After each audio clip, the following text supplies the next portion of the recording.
just 25 years old. A lot of numbers there, Kitty. Nice.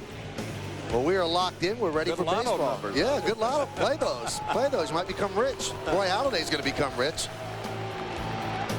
So Alfonso Soriano is going to dig in, and we're ready to start the 2003 season, one that the Yankees have great hopes for. And the Blue Jays are trying to build back to what they once were. Remember, Soriano likes to swing at the first pitch. Halladay knows that. He delivers. And he swings at the first pitch, and a ground ball is short. One away. One pitch, one out. Well, we've seen everything else. Let's take a look at the Blue Jays defense. One out here at the top of the first inning. Stuart, Wells, and Catalanotto in the outfield. Delgado, Hudson, Woodward, Hinsky, the American League Rookie of the Year last year, and Huckabee, who has become, Holladay's personal catcher now. So Huckabee behind home plate. Some question about the Blue Jays outfield defense. Vernon Wells going to have to cover a lot of ground out there because the corner's not that great defensively. Derek Jeter digs in against Halladay. And the first pitch a little bit low. We're talking about Shannon Stewart in left field. Stewart has a terrible arm, so the Yankees, they will take advantage of that arm in the outfield. Jeter fouls it back. And Catalanotto is a converted second baseman. That's where he started his career, and they just want to get his bat into the lineup. Eventually, Jason Worth, who they like a lot out of their system, but he's on the DL right now. He'll be the right fielder, but Catalanotto can swing the bat. There's a strike. Jeter has had good success against Halladay in his career. He is 10 for 31. Both he and Bernie Williams and Jason Giambi have hit him well. That one is slapped to right field. That could be trouble. It is trouble. One hop up against the wall. Catalanotto will field. He'll fire the ball in, and Jeter gets his first base hit and the Yankees' first base hit of the 2003 season. A one-out double here in the first. Pretty much vintage Derek Jeter on the first base hit of the 2003 season. Ball up in the strike zone and out away. He loves it there. And he always, most of the time, produces when that ball is in that position there. A classic inside-out swing that Jeter has brought to the Yankees. It's the ball a lot to right field, and his power is to right field. Here's Jason Giambi, second year with the Yankees. Much more comfortable this year than last. He really struggled in the first month and really didn't become a Yankee until he hit a home run in the rain, a grand slam against the Twins on May 17th, and that was his coming of age in the Bronx. Took off after that. It's kind of interesting, Michael, that Giambi and Bernie Williams and Jeter could just walk out of the dugout and go unnoticed because of all the attention paid to Hideki Matsui. And from their standpoint, it's very relaxing for them. I think they like it this way. There's a ground ball up the middle. Playing in perfectly is Woodward. Takes away a base hit and an RBI as Jeter advances to third.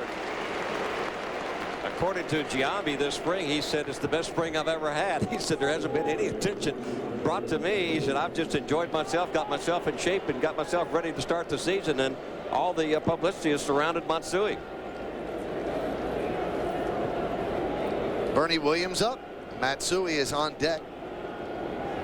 Bernie's the veteran of these opening day assignments. His 1,000th game under Joe Torre, and he more than any other Yankee has been a fixture opening day. This is his 10th opening day start in center field. And only one other Yankee center fielder started in more opening day games. I think you're familiar with the name. Mickey Mantle started in 13 games playing center field on opening day. Joe Torre has watched Bernie Williams play 1,000 games for him. 1,079 for Jeter, who leads off third. Weak hack by Bernie, tried to hold up, couldn't. Bernie also comes into this year having a batting average of 300 or more in 8 straight years, and that's the longest streak in the major leagues. I didn't mean to step on you, but that's what I was going to refer to as the consistency that Bernie Williams has brought to this Yankee lineup. And they talk about building teams and winning ball clubs and dynasties and legacies and all that stuff. You got to start up the middle. The Yankees have been strong up the middle, with anchored by Bernie in center. And last year he started slowly because he had the shoulder problems and had to take a couple of cortisone shots in each shoulder on April 15th. After that, he kind of turned his season around.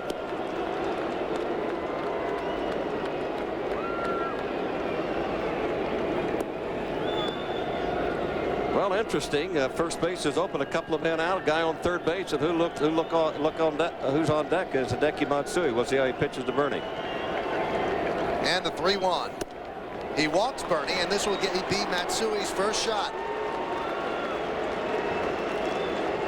I think, Bobby, with Roger Clemens going against him, and in a pitcher's duel like this, you don't want to give up the first run. And I think what Halladay is saying, as you see the welcome for Matsui, here's a guy that's never seen me, so the pitcher definitely has the advantage those first matchups. Some smattering of boos here at Sky Dome for Matsui.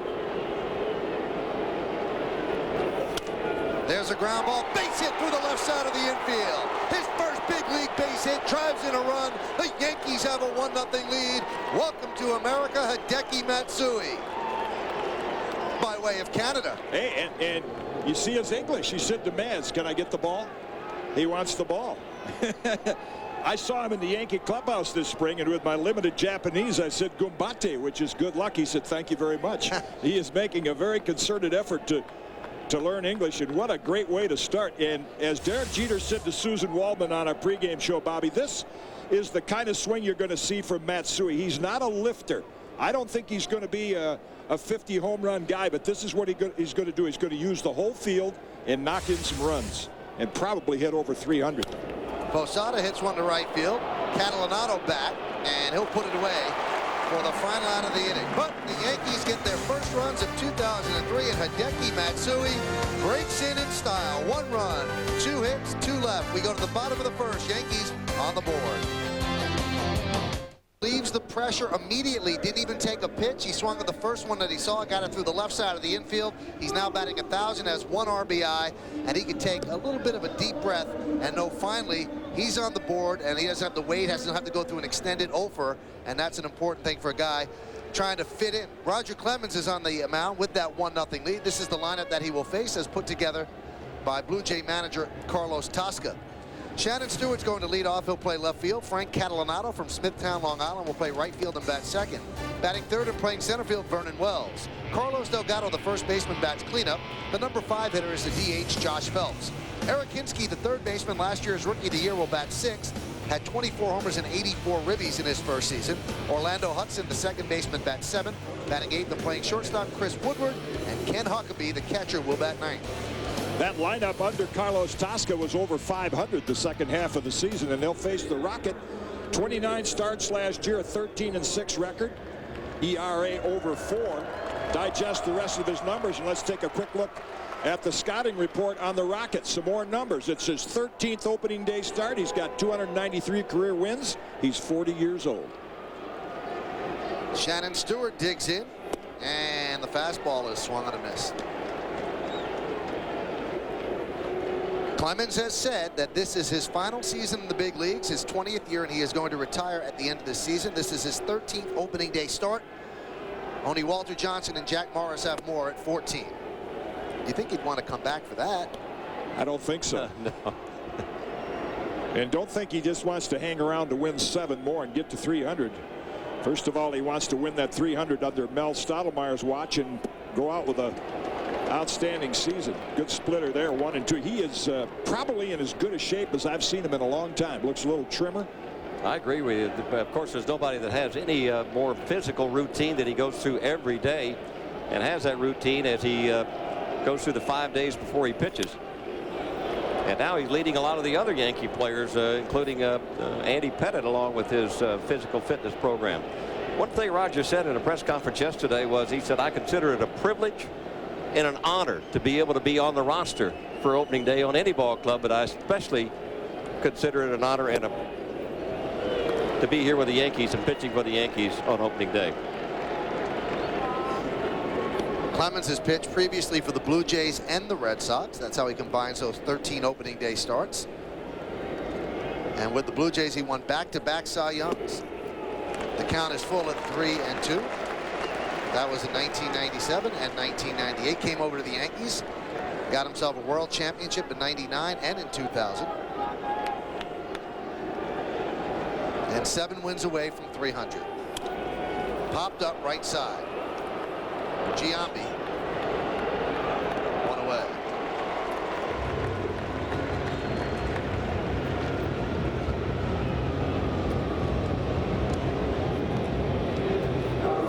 Let's take a look at the Yankee defense. Hideki Matsui in left field, Bernie Williams, Mondesi around the horn, and Giambi, Soriano, Jeter, Ventura playing third base this evening with Posada behind home plate. Matsui, the former center fielder from Japan, now moves to left field, says that he's taking a little bit of time to get adjusted. Catalanotto steps in with 1 out, looks at a pitch outside. Missed a lot of spring training with a stress fracture in his back. And he is from Smithtown, Long Island. Strangely, he is one player who loves playing on artificial turf. He said, I know it's bad physically, but once you get past that as a hitter, how could you not like it? Yeah, it helps a hitter, but you would think it would be particularly tough on him because he has to come to the ballpark so early to get therapy for that back, that stress fracture, you know, just to get ready to play. That's all right with Carlos Tosca. He feels like he's finally got a bat that can handle the second position. Eric Hinske, who batted second last year. There's Tosca in the coat, his second year as the manager of the Blue Jays. But Hinske has now been moved down to the 5th position and in the RBI slot. 6th position, that is. Tosca 58 and 51 after he took over in June of last year. Catalanotto serves one into left field. That's a base hit. Matsui cuts the ball off in the gap, fires it into Jeter. So Catalanotto with a 1-out single.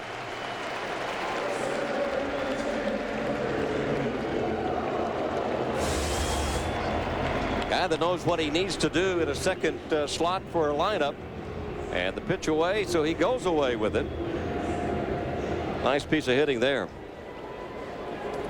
Boy, that number 2 spot is a nice little parking place for a hitter. When you're hitting ahead of a talented player like Vernon Wells, monster season last year, 100 RBIs, and he's only going to get better.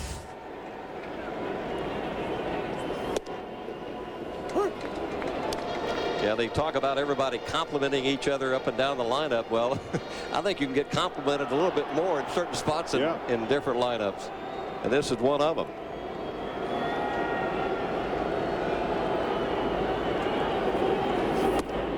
Well, a lot of managers, if you have a player that's struggling a little, that's one of the spots they put him in, is that number 2 hole, because usually you get a lot of fastballs. You're hitting ahead of most of the time the best hitter on the team.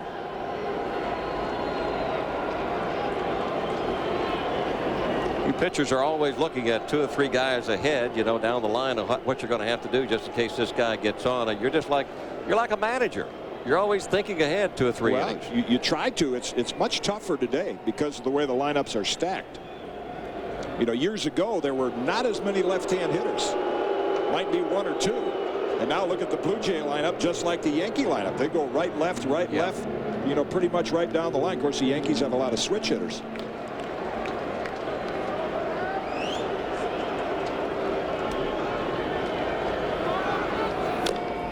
Fouled off the foot of Wells. Wells part of the Blue Jays youth movement, and the Blue Jays did something very smart with Wells and with Hinske, both players that are still a couple of years away from arbitration and about 5 years away from free agency, and they locked them up to long-term deals, 5 years, $15 million for each of them, and now they have cost certainty. The players took the security. They could probably make more if they went year to year and had good years, and the team said, hey, let's lock them in. And if they continue to have good years, we have a bargain. If not, we made a mistake. And that's what the Indians did when they built their team. And J.P. Ricciardi is the general manager who's deciding to go that route, and it's a pretty smart route. Worked for the Cleveland Indians in the early 90s. John Hart did that with all of his young players and gave the organization cost certainty. With what the Anaheim Angels did last year, becoming the world champions, it almost gave everybody hope that they could put their club together without a whole lot of money and big name stars.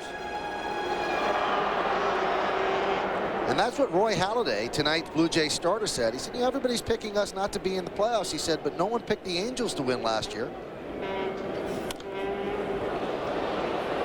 That one's going to be out of play. Hard to believe that the Blue Jays have a lower payroll than the Montreal Expos. That is hard to do. Yeah. $49 million. That's Halladay, and he's the mentioned at the top of the game. If you were going to start a franchise, that would not be a bad pick to start with. 25 years old, durable, led the league in innings pitched. Yankees lead 1-0 on a Matsui RBI single in the top of the first inning. Catalanato's at first with one down. 2-2 to Wells. Swung on and missed. Foul tipped and held on to by Posada. 2 away.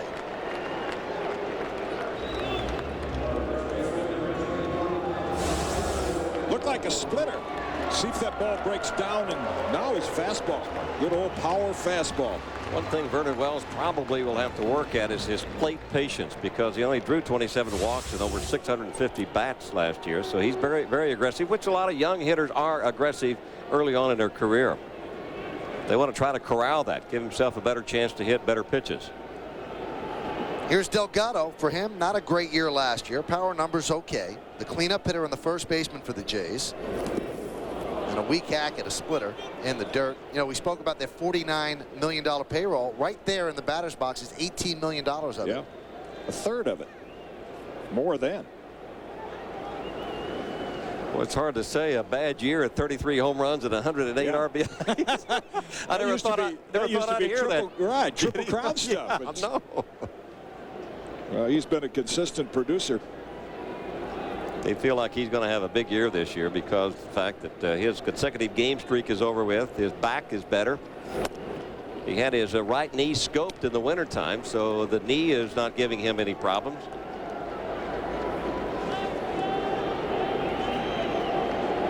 In their ideal world, they would trade Delgado to get young talent back, but he has a no-trade clause, which he has no intention of waiving. He loves playing in Toronto, and he signed for 2 more years at $36 million.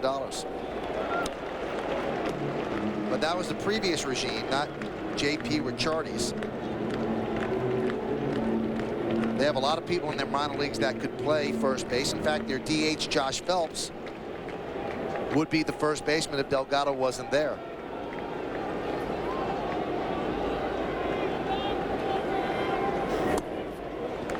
Tim Johnson was the manager of the Blue Jays and then left because he lied about his previous military career. But when he was the manager, he named Delgado the captain. Then Jim Fregosi came in and took the captainship away and said, I don't believe in captains. I've never had a captain on my team, and you're not going to be one. But he is the unofficial leader of this team. The young players look up to him. The 3-1 is upstairs, so Delgado walks.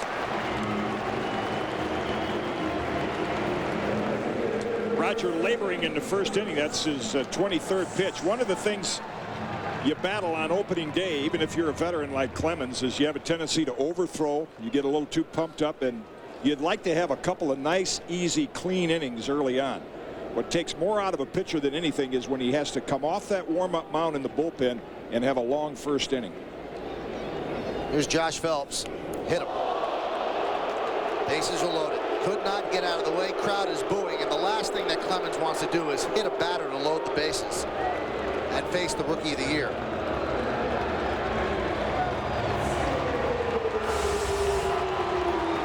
Posada's target inside, and that just flew out of his hand way too early. And here's where the left-right batting order pays off for the Blue Jays. Bobby mentioned Hinske was a number 2 hitter. Now they've dropped him down into the 6 hole, and he comes up with the bases loaded. Yeah, specifically for RBI purposes. He's got 2 men in scoring position right now. Yankees lead 1-0. Clemens will go from the full windup. Swing and a miss.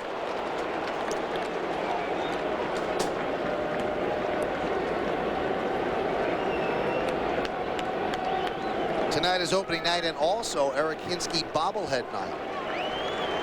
So that's how much the Blue Jays are trying to market him. Pitches outside.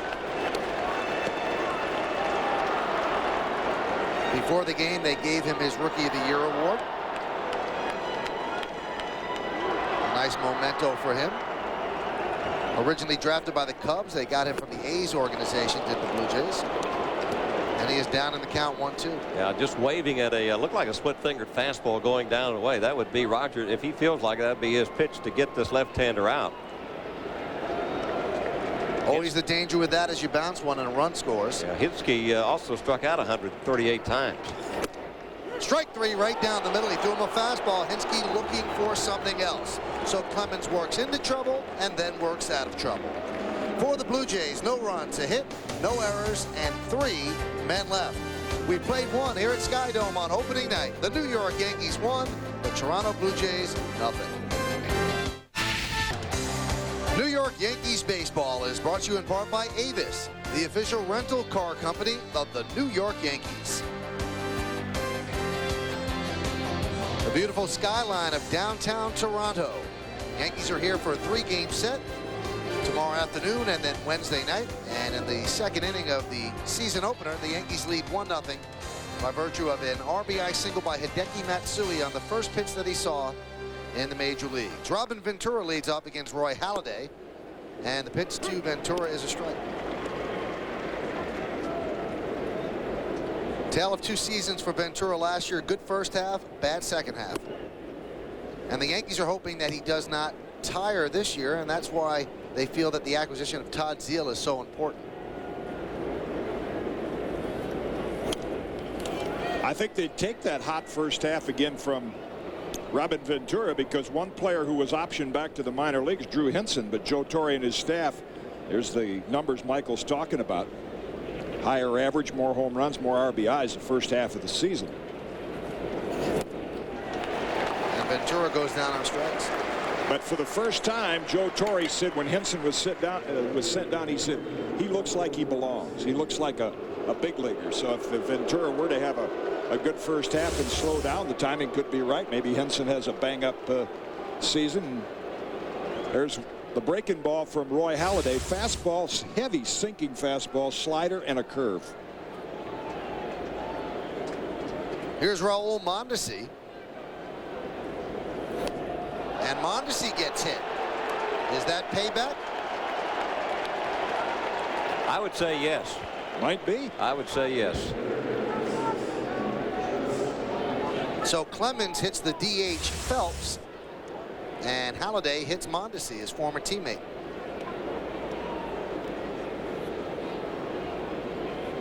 If you're going to hit somebody, and of course Tosca and Mondesi had their little problems when Mondesi was here earlier, but if you were going to hit somebody on purpose, that would be the place to do it. Right. Here's Nick Johnson. Halladay just making an early statement. You know, Roger has that reputation. I don't think there was any way he hit Phelps on purpose, but I think Halladay's just letting him know. Right. Yeah. Be interesting to see now if Roger Clemens retaliates. Neither side has been warned. That one is chopped to Delgado. There's one. And there's 2. Nicely turned. 3-6-1 double play. We'll see if the Mondesi story has any legs. What does Clemens do in the bottom of the second? You've got to stick around. We played an inning and a half. It's the Yankees 1, the Blue Jays nothing. You're watching, yes. Go to Afghanistan and help support the troops. And let's take a look at some of Rogers' travels in Afghanistan.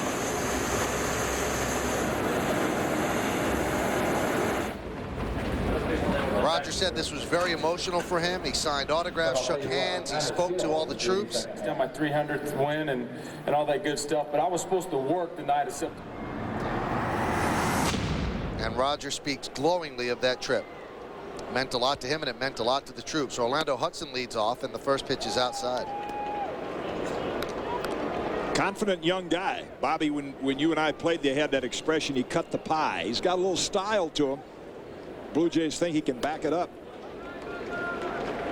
Only time will tell, but like you said, he's got the tools to be that flashy second baseman and turn the double play, and a little scrappy hitter with some power. Jeter. One away.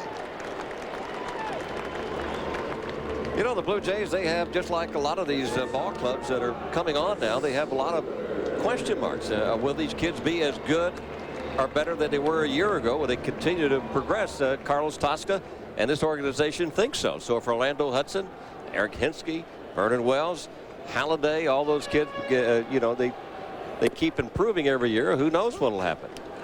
That picture you just saw, that was ex-Yankee Gil Patterson seated next to Carlos Tosca. Gil's the Blue Jay pitching coach. Count 0-2 now on Woodward. Chris Woodward was a 54th round draft pick. He was the 1,438th player taken in that draft, and he has worked and worked, and now he's a starting shortstop. Pops one up behind the plate. Posada. 2 away. He was almost in that Mike Piazza category. Yeah, it reminds me of Denny Hockey, the Minnesota Twins utility player. Same story, 52nd round. Woodward's been primarily a utility player. Now he's going to get a chance to see if he can do it every day. He so impressed the Blue Jays last year that they were able to trade away Felipe Lopez, who was earmarked as their shortstop of the future, but they decided to pass that along to Chris Woodward. Here's Ken Huckabee. Huckabee toiled a long time in the minor leagues, and he is not taking this big league experience for granted. During the winter, he works as a UPS driver, and he said that keeps him in shape. Delivers about 1,000 packages a day.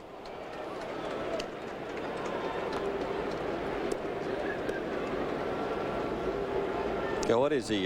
31-year-old rookie, right? Yep. Swing and a miss, and Huckabee down on strike. So Clemens has a strong 1-2-3 second inning after struggling in the first. We played 2 here at Skydome in Toronto, Ontario. It's opening night. The Yankees won, the Blue Jays nothing. You're watching Yankees baseball on the Yankee Entertainment and Sports Network. Just a miss, Judge. He thought it was more of a hit on a line drive to the opposite way, and a lot of times when the ball is hit opposite from right-handed to the right field, the ball is curving back towards you. Ran a little sideline pattern. It looked like an out in the paper tomorrow. You'll never know that happened.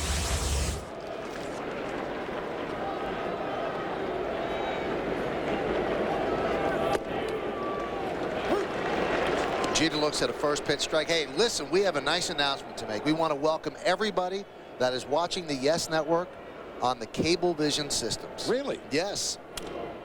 That's fouled away. Yes is now on Cablevision, and thanks have to go out to the New York State Attorney General Elliot Spitzer. Got the 2 sides together. There was compromises on each side, and we are all thrilled and delighted to have everybody who wants to watch the Yankees with the ability to watch the Yankees. So welcome to everybody watching on Cablevision, and we're glad to be in your home. Terrific. Absolutely.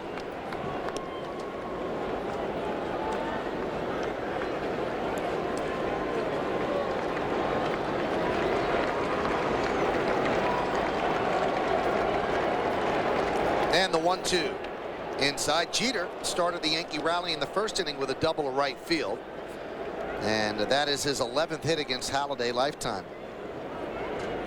Jeter making his 7th opening day start at shortstop. The #1 Yankee all-time opening day starts is Phil Rizzuto. #2, it's tied. Frank Crosetti and Roger Peckinpah, each with 8th starts. What type of player was Peckinpah, Jim? Low ball hitter. How about that guy? 13 starts at second base. You know, the surprising number in lifetime starts for the Yankees, we were talking about it the other night, is in right field. Hank Bauer with 8 is the leader. And when Jim asked me that question, I believe we were at dinner, I said Babe Ruth, but Babe Ruth has kind of moved around a lot. Right. Babe Ruth played a lot of left and a lot of center on opening day. Sim's seen a few opening days. Has he ever? This is his 55th year in baseball, and he's still pumped up. You could have seen him before the game. He was excited about opening day, and I don't think there's any number of years that you could be in a game where it still doesn't mean a lot to you to be in an opening day game. Be involved in some way. I agree with that. Here's Giambi. Grounded out to short. That was in the first.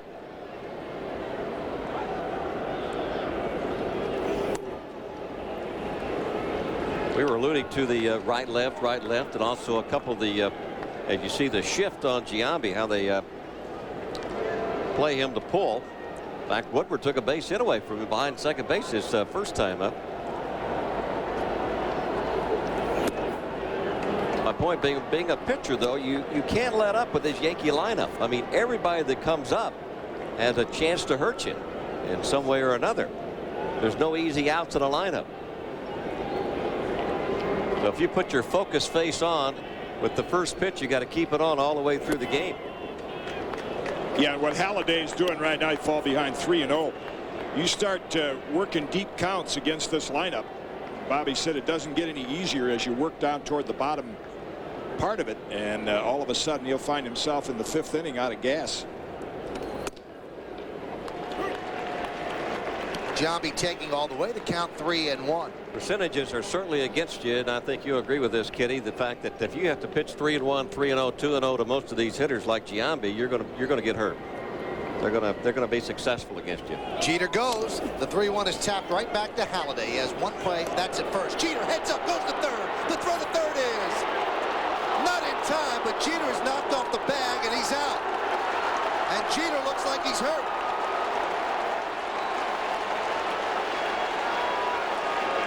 Huckabee blocked the bag and seemed like he landed on Jeter, and Jeter is in pain. Gene Monahan, the Yankee trainer, and Joe Torre, the manager, quickly out to third base.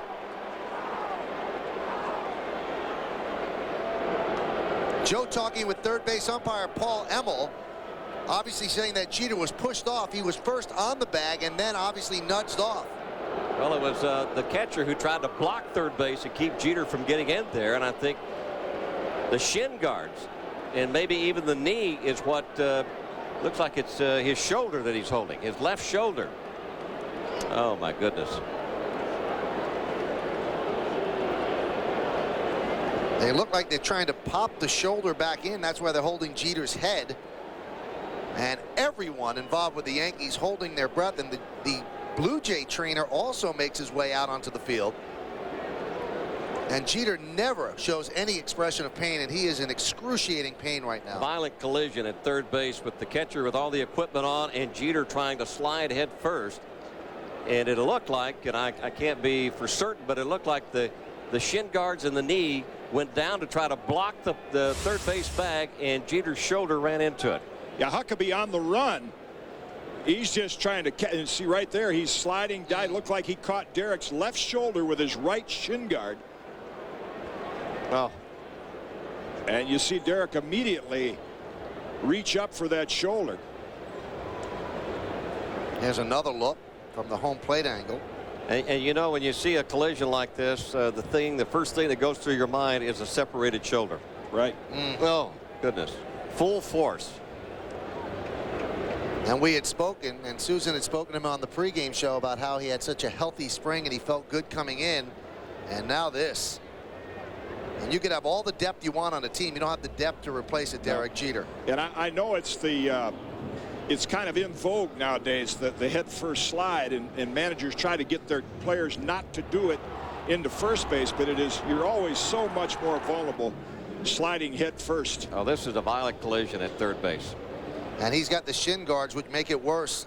I don't know that left shin guard runs right into it. I don't know that I've ever seen a play like that where the catcher has made a violent collision for a player trying to get to third base. I don't think I've ever seen it. It's a terrific play by Huckabee, and there was no intent on his part to injure Jeter, but I mean, he caught the ball on the fly and then dove. And I think Michael alluded to it a minute ago. It looks like the old dislocated or separated shoulder where they put that they put it back into the socket. Once you wince like that, like Jeter did, you because when you separate your shoulder, I mean, it's just tremendous pain in there, and that almost is what I think happened. I hope it didn't happen, though. Gene Monahan in the black shirt trying to manipulate Derek's shoulder. And you can see Derek is still grimacing every time they move the arm. And the entire Yankee team, no one has gone back out to their position. Jeter is the leader of this team. He doesn't have to have the captaincy to know that. You see Giambi and Posada and Bernie and Matsui, and Clemens hasn't even taken a warm-up yet. Don Zimmer, who's very close with Jeter, watching from the bench, and this is a very, very serious moment for the Yankees. I think they're bringing the doctor out now.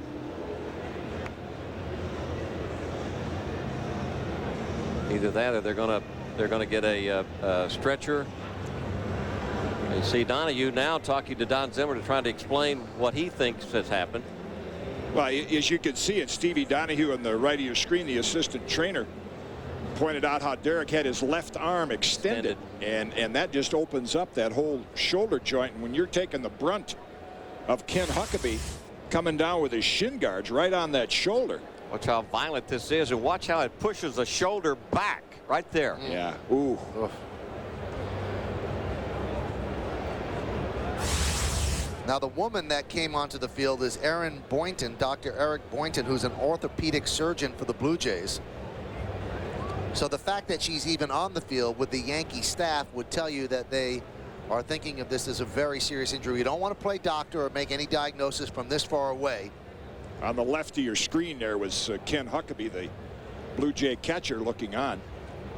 Now, Dr. Boynton works with Dr. Ron Taylor, used to pitch for the Mets, Right. and he is the team physician for the Blue Jays. And Jeter is still on his back at third base, so he's in so much pain that he can't even get up to walk to the dugout.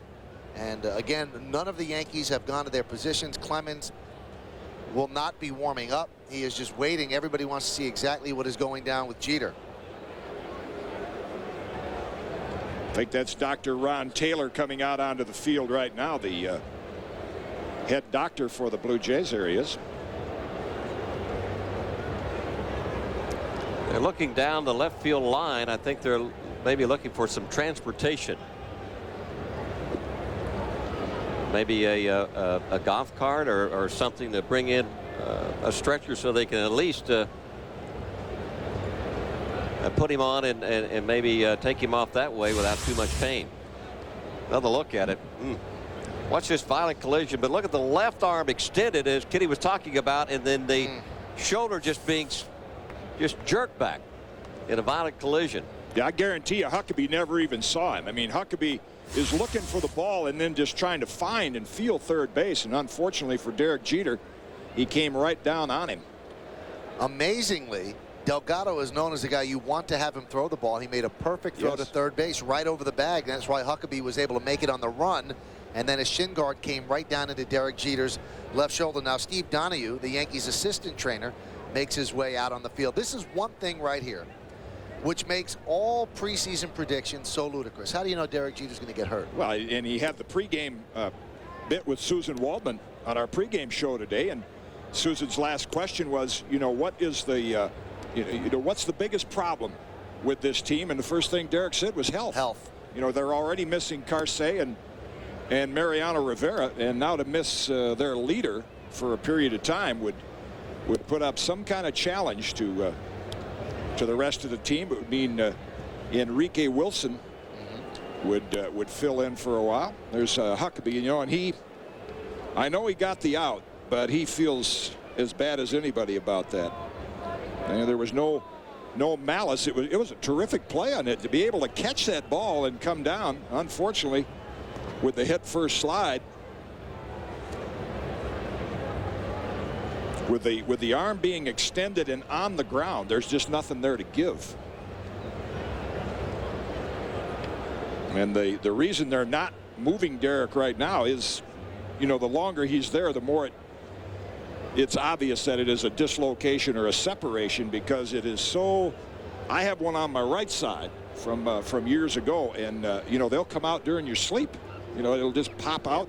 And that's why they want to take the necessary precautions right now to ease it back in. And it is so painful to get it back in.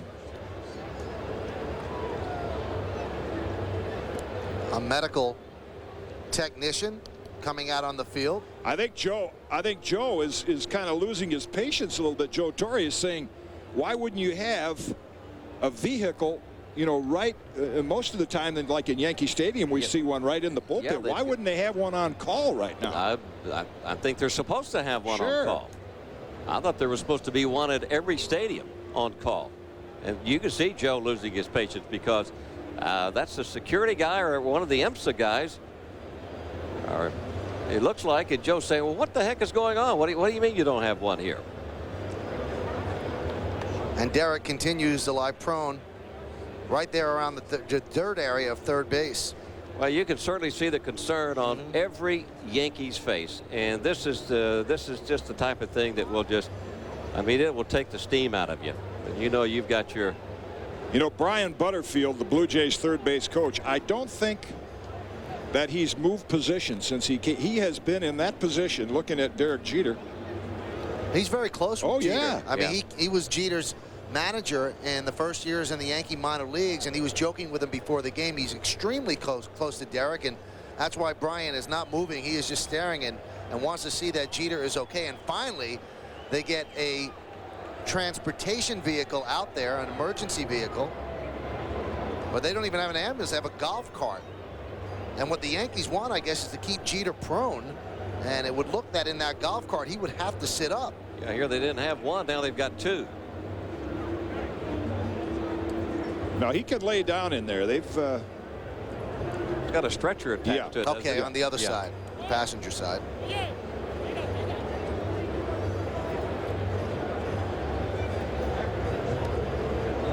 Depending on the seriousness of this injury, it could be a crushing blow for the Yankees. Yeah. Again, Enrique Wilson is a good backup.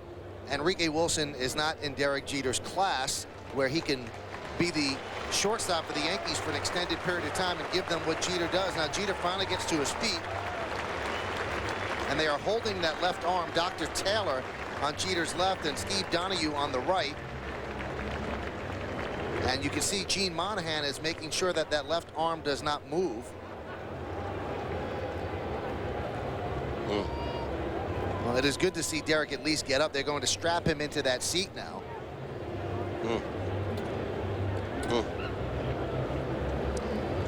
What a blow. You can just see the kind of pain that Jeter is in. Excruciating pain. All because of a heads-up play with the shift on against Giambi. A ground ball back to the mound. Nobody's covering on the left side. Jeter rounds second, goes right to third. And the only play is for Huckabee to streak from home plate and catch the ball from Delgado. And again, that comes down to be a perfect storm. Everything. Final four ball. After resting on Sunday, the Golden Eagles return to the practice court. And Center field, going back, Bernie Williams, still back, on the track, in front of the wall, he puts it away for the first out of the inning. So on a 1-0 pitch, Stewart gave it a ride, but to the deepest part of the ballpark. You know what was interesting after that delay, and I didn't even count the amount of time it was in the delay, that Roger Clemens didn't take extra pitches to warm up. He took his regular 8 or 9 pitches and started the game. Bernie on the warning track. So you can take center field, you take your eye off the ball, judge where that spot is, turn around, and he's waiting for it. Catalanotto hits one deep to right but foul, so a little bit out in front. Catalanotto singled in the first inning. And Enrique Wilson takes over at shortstop for the Yankees. The Yankees minor league shortstop is Eric Almonte, who they like a lot. And if Jeter is out for an extended period of time, you might see them go to Almonte. So the count 0-2. Of course, the Yankees' prize shortstop right behind Derek Jeter was Alfonso Soriano.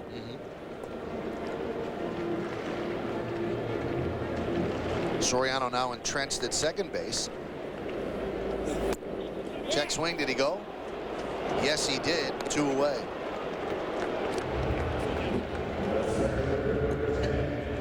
Hey, Yankee fans, Continental, the official airline of the New York Yankees, will once again honor the Work Hard, Fly Right Player of the Year for the 2003 season. To vote for your favorite Yankee and sign up for a chance to win a trip to a Yankee away game, visit Continental.com. Continental Airlines, work hard, fly right. Vernon Wells steps in, 2 outs, nobody on. Yankees still talking about what happened with Jeter on the bench. And one thing about Jeter, and you guys would both agree, he's not just one of the stars of this team. He's liked by everybody, crossing all lines, coaches. He's close with every single coach. They all genuinely like him as a person. And I think that they're more concerned right now for him as a person than as a player. Exactly. In fact, what he does, and we had Paul O'Neill in the booth with us one night in spring training, and Paul talking about, you know, even as a young player, how everyone looked to him. And I noticed even in the by-play with Hideki Matsui, you know, he makes his teammates so comfortable. He goes out of his way. with a newcomer like Matsui and all of the players to make them feel like part of the club. And that's, you know, part of the leadership qualities that Derek has that don't show up in the box score. Before today's ball game, Derek came out of the dugout. You remember all that contingency that was down there for Matsui. He came out of the dugout and shook every one of the Yankees teammates' hands and wished them a good 2003. Wilson with his first try in the hole, makes a throw to first. Got it. Beautiful play by Enrique Wilson, and a backhand scoop by Jason Giambi. An outstanding first play by Enrique Wilson, and that has to buoy the Yankees just a bit as Roger Clemens gives him the glad hand. So a 1-2-3 inning for Clemens. He's retired 7 in a row. Watch the play in the hole on Vernon Wells by Wilson, a 2-hopper, and Giambi makes the stretch. We played 3 here at Skydome. Clemens likes it. Also likes the fact the Yankees are up 1-0. He's being examined now by the doctors and the Yankee staff, so we hear anything, you'll hear something. Bernie fouls one back. I was telling you, Michael, between innings, and Bobby, that, you know, during spring training I check in with Don Zimmer periodically, just go over the team, and one of the things he mentioned in sizing up the Yankees' depth, he said, you know, if anything ever happened to Jeter, he's such an important member of the Yankee team, but he said Enrique Wilson is a very good backup shortstop for a short period of time. He's not a Derek Jeter, but it's not, you know, with Enrique Wilson, he's just not your average utility player, and he showed what he can do on that inning-ending play. And I don't, you don't want to be pessimistic about Derek Jeter, but realistically, when you looked at that, I mean, I'd be surprised if he's not out for a long period of time. There's a hot shot to second base, backhanded by Hudson. One away. Let's look at worst case scenarios, and you don't want to do that, but let's just explore it. Let's say it's a separated shoulder. How many months is that? Could be a season. Could be the season, yeah. Could be. Really? Yeah. Depending on how bad it is, how much the muscles or the ligaments have been torn apart, and how much surgery you'd have to do. Here's Matsui. It's not the throwing shoulder, Yeah. but it's an important shoulder for hitting that lead arm, and there are some remarkable things they can do right now with laser surgery, but we'll find out. Hope that we're wrong, that it did not look good. You hate to speculate on anything like that, but I've seen it before, and it just didn't look good. And Derek's not the kind of guy that would be wincing in pain like he was unless it was serious. Now, you said you had a right shoulder separation. Was that when you were a player? No, I was playing a little football as a kid. Oh, really? Yeah, but fortunately, it was the right one. Halladay working very quickly. Not much time between pitches.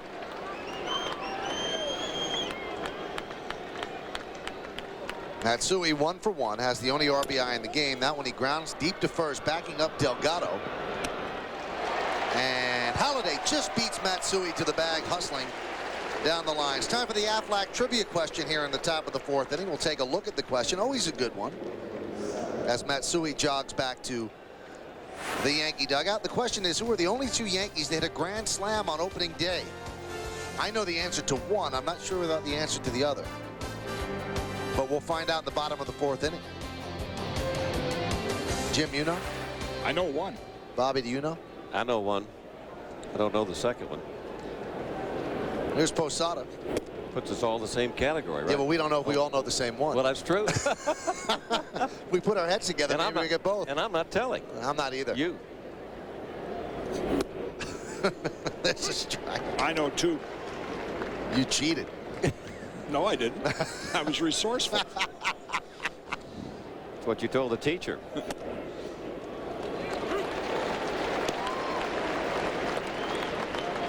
Posada flied out to right. That was in the 1st inning. Ended the Yankee first.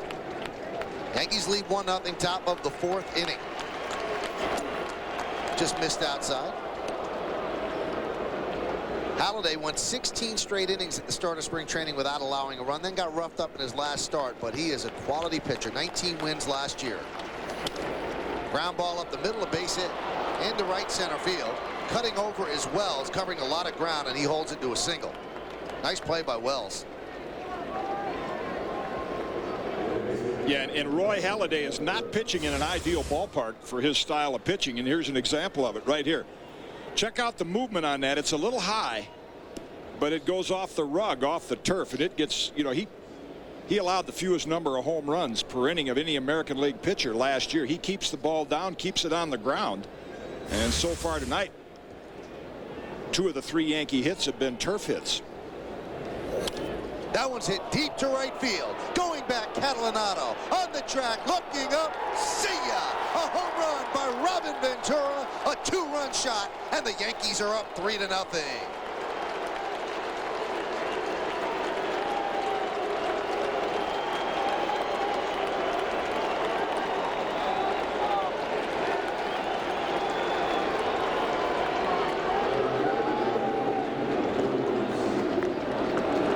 Ventura with 27 home runs last year, and it's almost like, well, where is Ventura? And all of a sudden he hits a home run. It's almost like you don't even know where he is, and he's got that short, quick stroke with lots of power behind it. And another ball up in the strike zone from Halladay.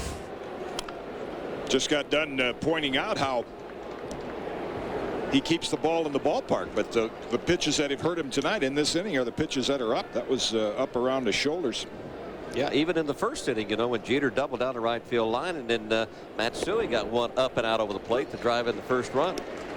He gave up 10 home runs in 239 and a third innings pitched last year, and that's 1 every 24 innings.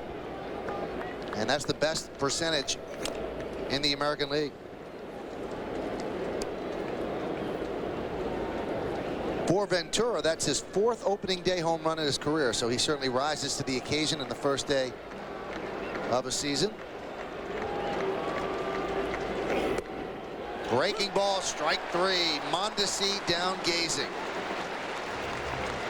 So Halladay gets out of further trouble, but the Yankees put a 2 spot on the board here in the 4th. 2 runs, 2 hits, no errors, nobody left. Mondesi looks at a nasty breaking ball. The Yankees are looking at a 3-0 lead. Bottom of the 4th inning, it's time for the Aflac Trivia. Answer the question, who are the only 2 Yankees hit a grand slam on opening day? I know 1. Do you know 1? Do you know 2? The answer is Russ Derry back in 1945 against the Red Sox, and Bobby Mercer, 1981 against the Texas Rangers. Bobby Ray Mercer. And the one I knew was Russ Derry. How you like that? Here's Delgado. Who did you hit it off, and what was the pitch? Because I know you know. I think it was Comer. Yeah, there it is. Comer. And I think it was inside a little bit. Right.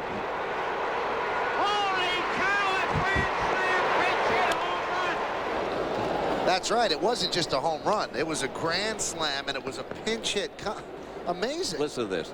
I was minding my own business, and Gene Michael, the stick, was the manager. And so I'm minding my own business, and we're getting towards the end of the game. He says, go up and hit with the bases loaded.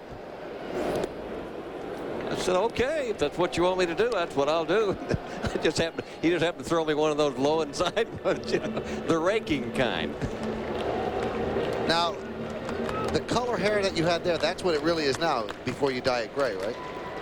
Oh, you mean Yeah, it's called platinum. It's not called gray. Oh, I'm sorry. I'm always off with that. You know, the interesting thing about that graphic, there's Goldilocks. Oh, brother, look at that. Is Bobby hit his on the 9th of April. Russ Derry hit his on the 17th of April. That was opening day back then. Here we are, March 31, and we're opening the season. I have to tell you, Bobby, I was in the stands for that game. And you know I've told this often that you were my idol growing up. And I was sitting in the last row of the upper deck behind home plate, $1.50 general admission, sitting with my friends, and they sent you up the pinch hit. I said, he's hitting a home run. And they said, you're nuts. I wasn't. You proved I wasn't nuts. And you're still predicting them. I'm still predicting them. That must have been some thrill, huh? I wish I'd have known you were in the upper deck. I'd have hit it up there for you. Nobody could hit it in the upper deck behind home plate. Yeah. Line drive, base hit. So Delgado picks up his first base hit of the year. A leadoff single in the 4th.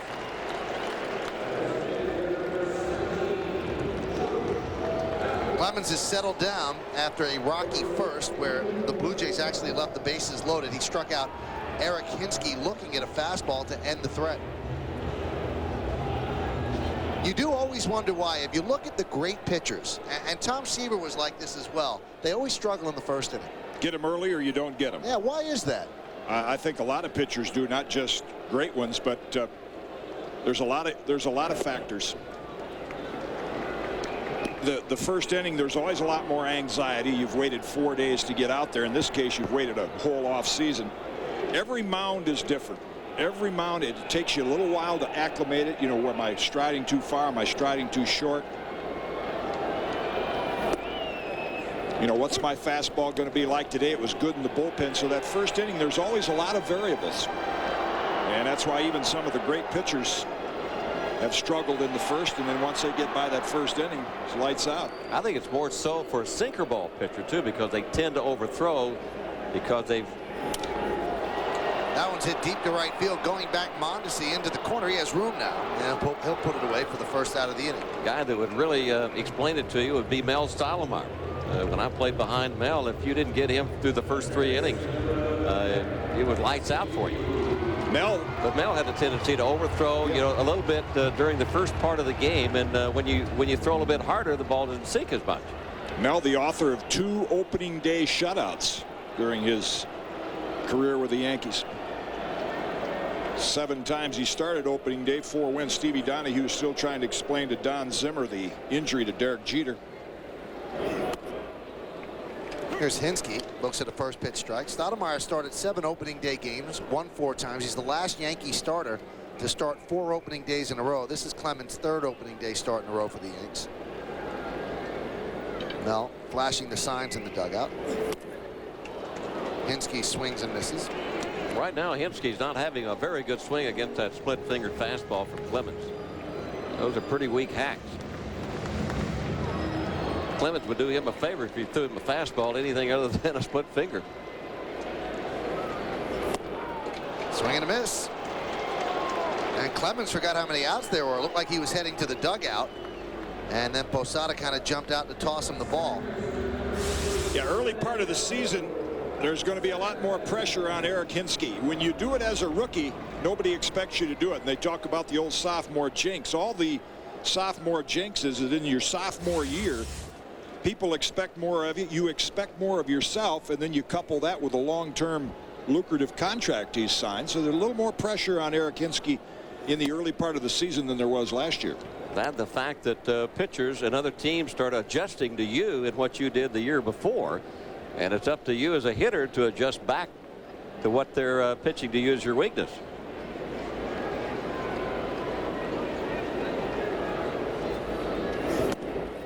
Hudson looks at a strike. The count 1-1.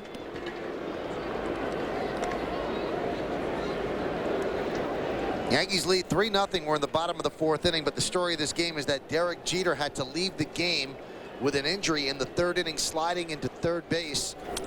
And we're waiting word on how serious the injury is. Ground ball to Soriano, and that will do it here in the 4th inning. So a leadoff single is wasted. No runs a hit, and 1 man left. We played 4 full. It's 3-0 Yankees on Yes. On Yes, and he made a great impression, first impression on the Yankees, because he got a single in the first pitch that he looked at, and that drove in a run in the 1st inning. So Matsui in 2 at-bats is 1 for 2, hitting .500. Yankees will take that. Let's take a look at his 1st inning at bat against Roy Halladay. Well, what Derek Jeter was talking about in the interview, he probably would hit more for average because he hits the ball to all fields than he would home runs. We'll just have to wait and see what the season produces as far as home runs are concerned, but he certainly uses the whole field to hit. He got a short, compact stroke. Reggie Jackson, one of the Yankee special instructors during spring training and throughout the year, said he's never going to hit home runs like me. He's just not. He said he's not going to lift them like I did. He said he's going to hit home runs like Don Mattingly. Right. And you can hit 30 home runs with a line drive swing. Nowadays, ballparks, the ball, yeah. He's not a lifter like Giambi. Hits down through the ball. Mattingly wasn't a home run hitter in the minor leagues until Lou Piniella got a hold of him at Yankee Stadium and started teaching him how to hit the ball out of the ballpark.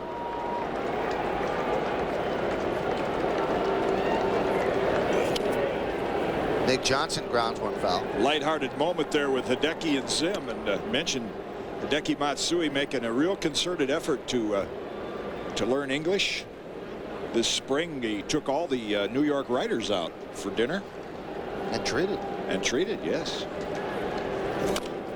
Tapped right back to the mound. Johnson is 0 for 2. What Matsui puts up with on a daily basis is amazing. This was his introductory press conference at the New York Marriott Marquis in Times Square in New York. All the media assembled there. Look at the flashbulbs popping, and he gets this on an everyday basis. The scrutiny is amazing, and the grace and elan in which he handles it has really startled all the Yankees, and that's why they are not jealous of him at all. He just seems like a down-to-earth good guy, and he gets that on an everyday basis. Here's Soriano. Pitch is high. One thing the Yankees and Matsui told the Japanese media, just don't bother him outside the field. He'll give you as much time as you need in the field, and that's what's happened. Now with Matsui and Ichiro with Seattle, they've started putting up billboards. Now that's in Japanese, obviously, and that says something about Selco Homes, I guess a home development company in Japan. But also in left field, there's another advertisement, Nikon, and also back to the left side just off the home plate. These games go back to Japan, so they've bought advertisement, and when Matsui, the Yankees, leave, they take the signs down and put up other advertising signs. And then when Ichiro comes in, they put them back up again. That's going to be fun to see that Ichiro's first trip to New York when Seattle plays the Yankees. That one is hit deep to center field, giving chase as Wells on the run, going back, looking up. It's up against the wall. Wells fields on the carom, and Soriano is on second with his first double of the year.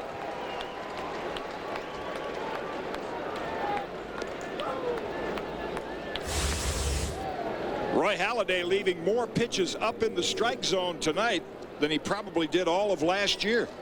And the Yankees cashing him in. That's where the pitch to Ventura was for a home run, and this one not far from being a home run. Be one of those times when Halladay and Gil Patterson go back to the old videotape and say, well, what was wrong? How come I was leaving my pitches up in the strike zone? And Kitty, you know better than anybody else, it's probably arm angle. Arm angle, or maybe the opening day, you mentioned it a while ago, the opening day assignment where you tend to overthrow a little bit. Pumped up. Patterson locked in on his pitcher. Soriano leads, and Wilson in his first at bat fouls one off.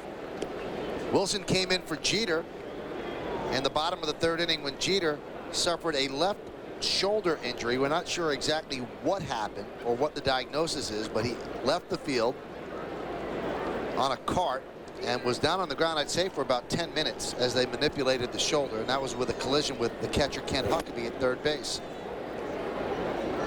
And as soon as we find out any information, we will pass the information on. And I'm sure Yankee fans are holding their breath, and no knock on Enrique Wilson, but the loss of Derek Jeter would be a tough loss for the Yankees.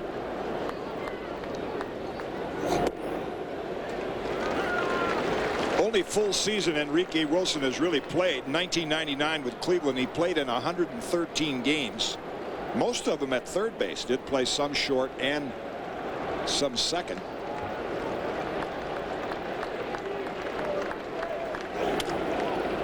There's a ground ball to short. 2 away as Soriano stays put at second. Let's take a look at what happened to Jeter in the third inning. Giambi hits one back to the box. Jeter, with no one covering at third, hustles from second to third, and then the collision with Huckabee's left knee with the shin guard on puts Jeter into excruciating pain.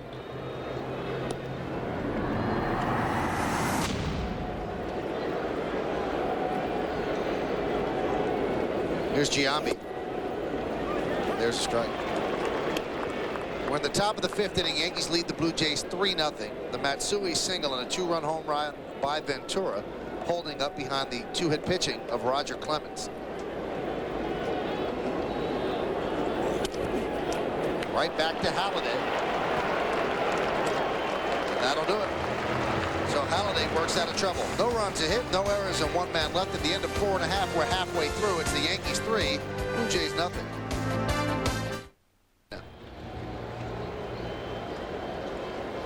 One noticeable pitcher missing there.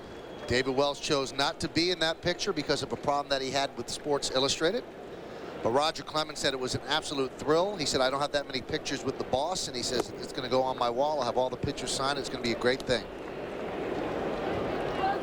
And a likely quote in baseball, you can't have too much pitching. Exactly. Embraces the cover. You guys ever make SI cover? Maybe if I gave up a home run to Bobby or something like that, there might have been a shot in there. Bobby, did you make it? I did. How was that? A thrill? It was a tremendous thrill. That one's popped up. One away. I just want to tell you what our big-time producer Kevin Smolin just said. Oh yeah, what In my ear, he said Sports Illustrated was a nickel back when Bobby was. Well, they certainly didn't have the swimsuit issue, I can tell you, back in those days. Here's Ken Huckabee, and Yankee fans are going to remember that name if Jeter is really hurt. It was Huckabee who, covering third, injured Jeter's left shoulder, and the pitch to Huckabee's a strike. And I got to believe he might be one of the first guys to track Derek Jeter down after the game. Nobody feels worse about it than he does. There certainly was no intent. It was just one of those unfortunate plays.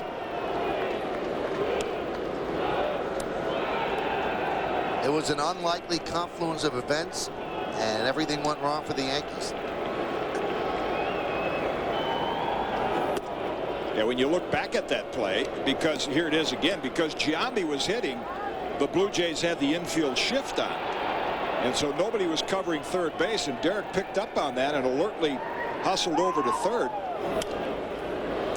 Clearly a catcher's instinct to do exactly what he did. Yeah. If you had the third baseman covering, the same play, the same reaction would not be going down and trying to block third base like the catcher did. Certainly an instinct that a catcher does at home plate.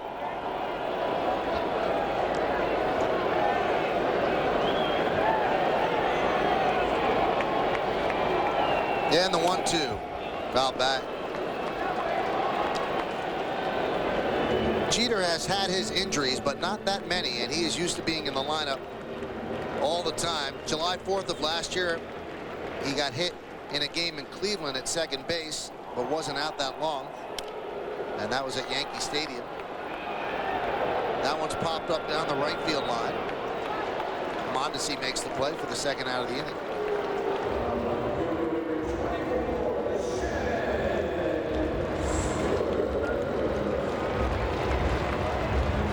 Jeter on year-to-year basis since becoming a Yankee in '96, a regular Yankee, 157, 159 games, 149, 158, 148, 150, and 157.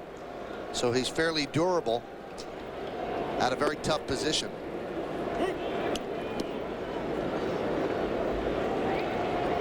Two away, and Shannon Stewart at the plate. Clemens has settled down. He's allowed just 1 hit since the first inning. Looks like he's loading up for the splitter. He starts with that grip because it's easier to go from that to the fastball than from the fastball to the splitter.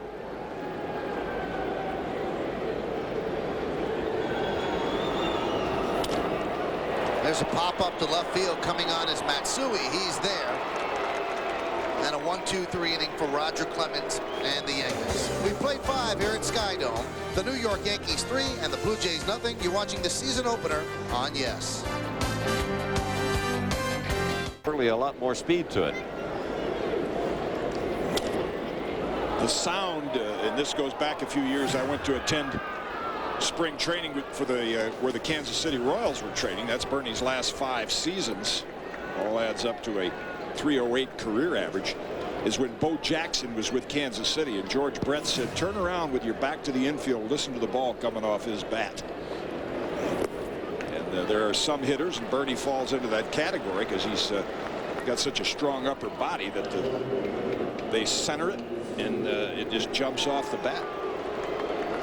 Matsui comes to the plate. Here's some boos.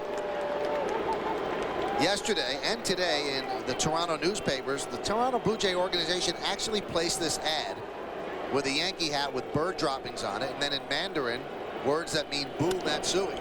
Matsui grounds one up the middle. Hudson fields. They'll go to second. He's safe, and so is Matsui. Bernie overslid the bag, but he'll go back to second.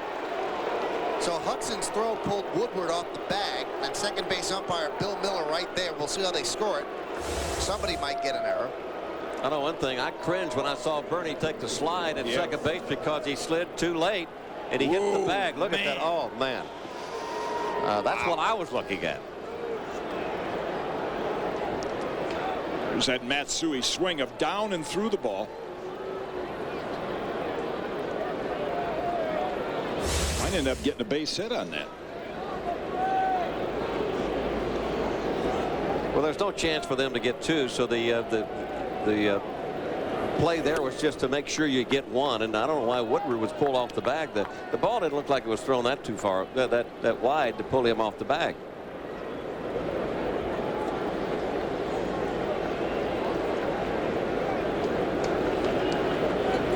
First and second, nobody out. Line drive, base hit to right field. Bernie Williams around third. They're going to send him. The throw was not going to be made as Catalanato bobbles. So an RBI single for Posada. Stopping at second is Matsui, and the Yankees are up 4-0.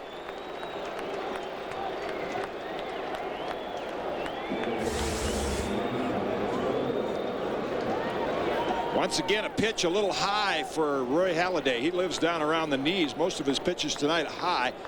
This hit hard, but Catalanato, inexperienced in the outfield, bobbles it. Bernie scores easily. Matsui kind of got caught thinking about going to third and then held up and had to retreat to second. Well, one thing the Yankees are going to do is to challenge both corners here in the outfield. That's Stewart and also Catalanato. Gil Patterson, the pitching coach, comes out to talk with Halladay. Anyway, just getting back to that ad. It's kind of strange that an organization would put out an ad like that. The Yankees reacted angrily to it. It was tasteless. It was without tact. It doesn't make sense why the Blue Jays would promote opening day this way. Why Matsui? Matsui's never played here. He's never done anything to them. I mean, I could almost understand boo Roger Clemens or something like that, but boo Matsui. It just doesn't make any sense. And Jim Bloom is the marketing guy who came up with that, and he used to work with Ricciardi in Oakland. This is his first year here, and he stood by it. He said, I don't understand why people are getting so upset. It's like a cartoon. Really? Yeah, that's what he said. And even Paul Godfrey, who's the chief executive officer of Rogers, which owns the Blue Jays, said, what's the big deal? Carlos Tosca actually sent an apology over to Joe Torre and went to Joe and said, listen, I'm really sorry, we have nothing to do with it. But the Blue Jay organization stands behind it. Obviously, they don't have 38 American League championships and 26 world championships.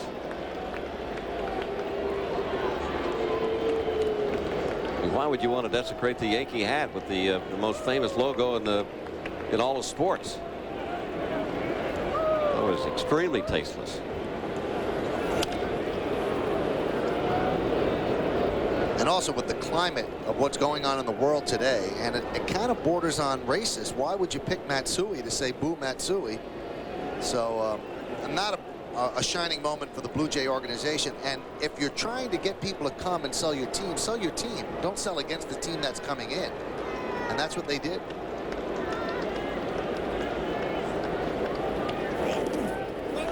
By the way, they scored the Matsui ground ball in E4. So that's not a base hit. He does not get a base hit there. So an E4 on Hudson. Also, Susan Waldman is reporting that Jeter suffered a dislocated left shoulder that they popped back into place. That's all the information she has at this point. That's what it looked like. Yeah. Trevor Miller, the lefty. Pete Walker, the ex-Met, the right-hander. You know, you were talking about selling advertisement the way teams used to promote. They promoted winning, but they would also promote their players. I mean, that was the thing that you did. You promoted your players. But most of all, the winning and then your star players. Tasteless ads don't work. I don't care where you're at. Runners go. Ventura takes the pitch, and he walks, and the bases are loaded. That could be the last pitch for Halladay. Mondesi is due up. The Very big crowd here at Sky Dome. Not a sellout, but very close. And for a team that averaged under 20,000 last year, this is over 45. And this is like the glory days in Sky Dome. They actually drew 4 million people a year at one point. Every single game was sold out, over 50,000. Well, times they have changed. Here's Mondesi. Fouls it away. They've changed so much that about 100 yards away is the Air Canada Center. And Bobby and I and Susan, we actually went to the Knick game yesterday. They average more people for Raptor games, which holds only 20,000 than they do for Blue Jay games. They had their 16th consecutive sellout at the Raptor Knick game yesterday. Mondesi, a high pop up to the left side. That will not get a run in. Woodward is there. One away. So Tosca pretty much making a statement here. Halliday's better than anybody I'm going to bring in. Yeah, I think the report we just got from Susan about popping back in, that dislocated shoulder, it actually comes out of the socket. And, you know, it takes an awful lot of tedious technique to manipulate it and get it to pop back in. And obviously when you do that, it tears a lot of the tissue and the ligaments and everything around there, even after they get it back in. And I'm sure that's the next report we'll get, is what kind of damage it did to that soft tissue and what the degree of the separation was. If it was a mild one, why, that's what everybody would hope for. The thing, if you're honest though, nothing about that play seemed mild. No. It seems so violent. It's extremely violent. It's one of the most violent plays I've ever seen at third base in all the years that I've been around this game. And to see a catcher involved at third base with that violent play, as you see Derek being carted off the field. Nick Johnson, 1-2 count with the bases loaded. Yankees lead 4-0. There's Roger Clemens, who's pitched beautifully. He has a 2-hitter over the first 5. Trying to inch closer to 300. He's 7 away at 293. Ground ball by Johnson to third. They're going to come home. There's one. And that's all they'll get. I wonder about the advisability of going home. They probably would have gotten a double play going around the horn. But Hinske decided to go home to get the sure out and stop the run from scoring. Well, the way Roger Clemens is pitching, he's only allowed a couple of runs. I think if they think they give up another run, they may not have a chance. And so Hinske felt more comfortable making sure that that run didn't score. One of the tough plays for a third baseman, especially from a left-handed bat, because that ball gets on top of you and it's got a different spin to it. Base is still loaded with 2 outs now. Here's Soriano. Breaking pitch is inside, 1-0.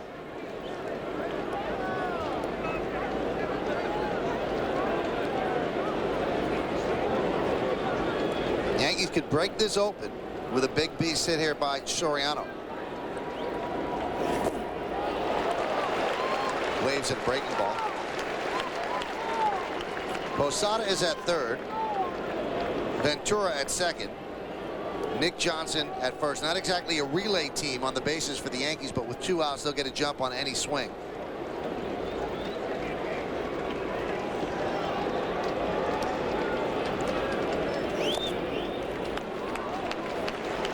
Halladay, once the Yankees got the bases loaded, it seems like he's gone almost exclusively to that breaking ball. And with a 1-2 count right here, you wouldn't expect anything other than that. That put a little pressure on Ken Huckabee to block it low and away.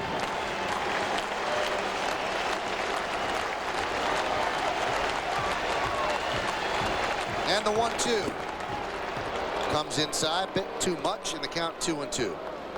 2 balls, 2 strikes, 2 outs. Bases loaded with the Yankees. Halladay's thrown 94 pitches, 56 strikes, 38 out of the zone. Clemens locked in. And the 2-2. Line drive foul. Just a little bit too quick. No, breaking ball after breaking ball, or that's what Halladay has gone to. And, you know, game pitchers, hitters, it's all a matter of adjustments. Halladay obviously doesn't feel comfortable throwing that sinker, which has been his bread and butter pitch to get these guys out. He's been leaving it up in the zone, so he's gone to the breaking ball. Split finger to the curveball.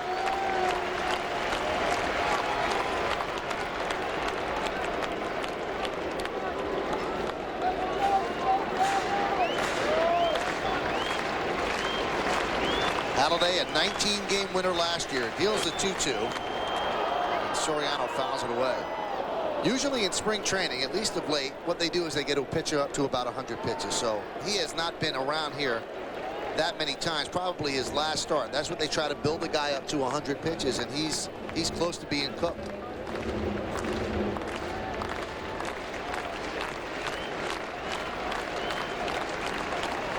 Two-two. All off speed.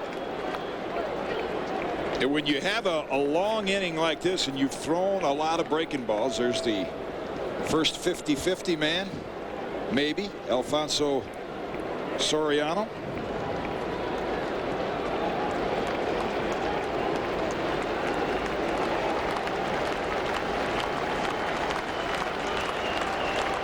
The 2-2. See, each one is hanging. You throw that many pitches in an inning and that many breaking balls. The curveball now is not the same curveball it was earlier in the inning. Now, as a hitter, Bobby, can you think, hey, he's going to try to sneak a fastball by me, or do you have to think curve here? No, I wouldn't think anything. I just look for the ball in my zone. Just react. Absolutely. I just react to it. That one's a fly ball at deep left. Going back is Stewart. Still back on the track at the wall. See ya! A grand slam for Alfonso Soriano, and the Yankees have broken it open. They lead 8-0.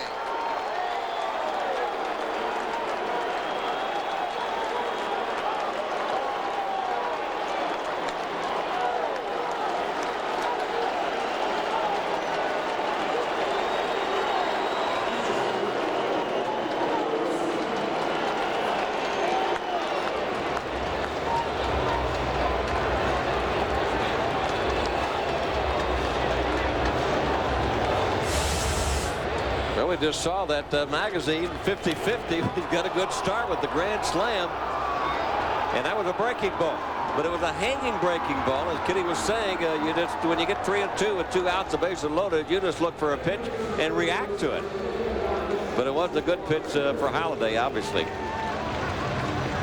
Well, the Blue Jays will now make the pitching change. One batter too late. We'll come back. Still in the top of the 6th. Yankees 8, Blue Jays nothing.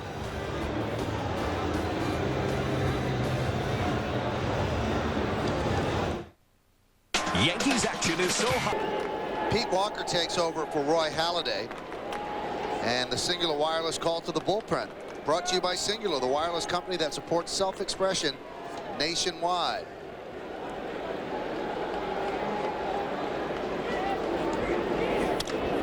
And Wilson grounds one to the right side. Nice play by Hudson. Spins. 360. Got him. Nice play by Orlando Hudson. But one too late. A very big inning for the New York Yankees. They score 4 runs, 2 hits, 1 error, and nobody left. Soriano goes yard. The 3rd grand slam on opening day in Yankees history. A terrific start by Roger Clemens. He labored in the first inning, but he's still piling up the strikeouts. Let's take a look at him. This is a fastball, blows by Vernon Wells. Gets Hinske looking at one, and Huckabee chasing one. Now the splitter gets Catalanato, and Hinske the second time. 5 strikeouts in 5 innings. Catalanato will lead off the bottom of the 6th inning. Foul back. Now, Roger Clemens wants to get 300 wins, but he also is zeroing in on 4,000 strikeouts. He has 3,914 right now. He's behind Nolan Ryan and Carlton, and I don't think he'll catch Carlton, or not. I don't think he'll catch Ryan if he's retired this year. He'd have that heck of a year. You know, when Kitty does that little strikeout routine there, Yeah. I can just hear it in his voice. It's coming from a pitcher and how the pitches kind of go up and down. You know what I'm saying? It's just almost like it's a delight to say another strikeout. Right. That's why we keep you away from the K. I love that stuff. Yeah. Oh, you love to look at him. Sure. I can tell. Well, especially today, to see a guy at 40 years old, still a power pitcher, and it's tougher today to pitch than ever before with the hitters and the strike zone and the light bats and all, everything. That's why baseball wants a lot of runs. So what Clemens does, and Maddox and Randy Johnson, all these great pitchers, Pedro is even more remarkable in today's game. 2-2. Grounded right side. Right there, Soriano. One away. And this is an ideal situation for the Yankees. Joe Torre couldn't have a better script written. He's got Clemens working on a shutout. But right now, I think the Yankee bullpen is going to get up, and you're going to get a chance to have like Osuna and Hampton and Acevedo, and a lot of these pitchers come in a stressless situation with an 8-run lead and just get a couple outs under their belt. That's very important to a reliever early in the season. Get in there and get a couple outs. That one's grounded to third. And Joe has always been one of those that likes to get a first-time player into the game as soon as possible, too. We may even see Contreras.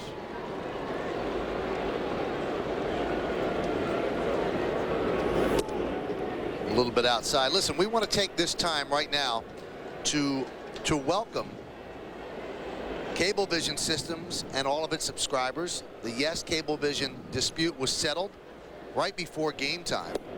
And thanks have to go out to the New York State Attorney General, Elliot Spitzer, who got the two sides together. And we are absolutely thrilled and delighted. And that is not hyperbole. That is from the heart, that everybody that wants to see Yankee games, that have Cablevision homes, they can do that. So we thank Cablevision, we thank the system and all of the subscribers, and we're glad to be on, and we hope that you enjoy the Yes Network and Yankee baseball throughout the year, and as well as Net Baseball, or Net Basketball, should I say, and on all the programming, Center Stage and Yankeeography and many other things. So we welcome you tonight and every night after this. It is a thrill to be aboard on the Cablevision systems. Hello to everybody out there.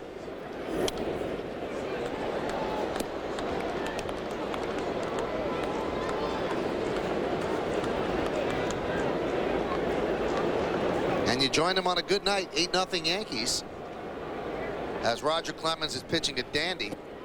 Pitches inside. The one damper on this night, and it's a big one, is the injury to Derek Jeter, a dislocated left shoulder, and he is undergoing an MRI at a local hospital. They doubt that they will have any further information tonight. That one is driven to right field and deep. Going back, Mondesi, still back, and he's going to play it off the base of the wall. Vernon Wells will hustle in the second with a double.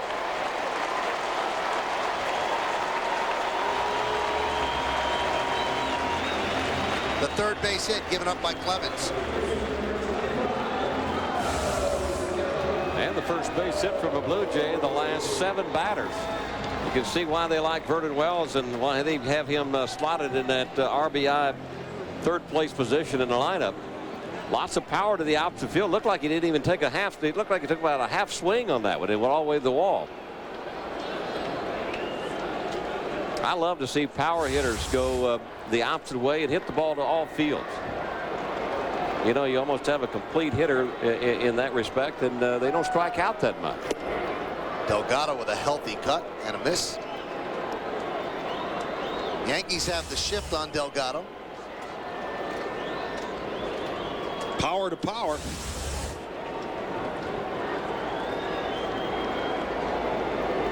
The only Yankee on the left side of the infield, Ventura. We like to call that the martini glass defense because that's pretty much what it looks like with the way Soriano is positioned. And there is your martini glass. And he's the olive. And he's the olive. Oh, gee. Wow. Well, I tell you what, we've just developed something new here. That one is driven out to center field. Bernie Williams is there. 2 away. You've been spending a lot of time with your Etch-a-Sketch. Yes, you have. No, I think I've been spending too much time with you guys. We can put a stop to that.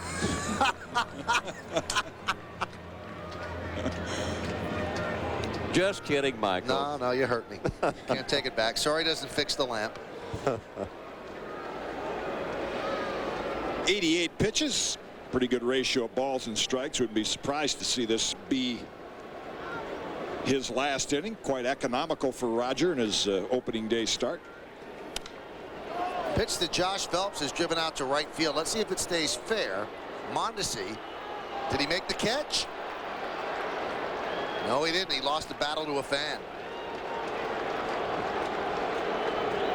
Gave it an effort. Yeah, one of the toughest plays for the corner outfielders is that you're running out of room. You got the fans to deal with, and you also have to keep your eye on the baseball. So a lot of things going on there. There's about 3 or 4 hands that were stuck up. I don't think the fan reached out and interfered with him. Jose Contreras and Chris Hammond warming in the Yankee bullpen. Hammond, the left-hander.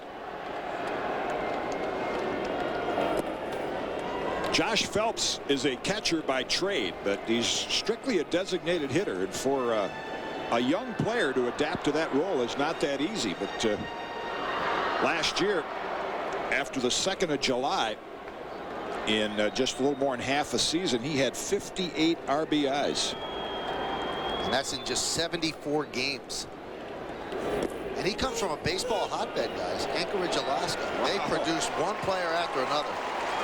Yeah, that total was the highest single season RBI total of any rookie in Major League history that played in fewer than 75 games. So he was a real run producer.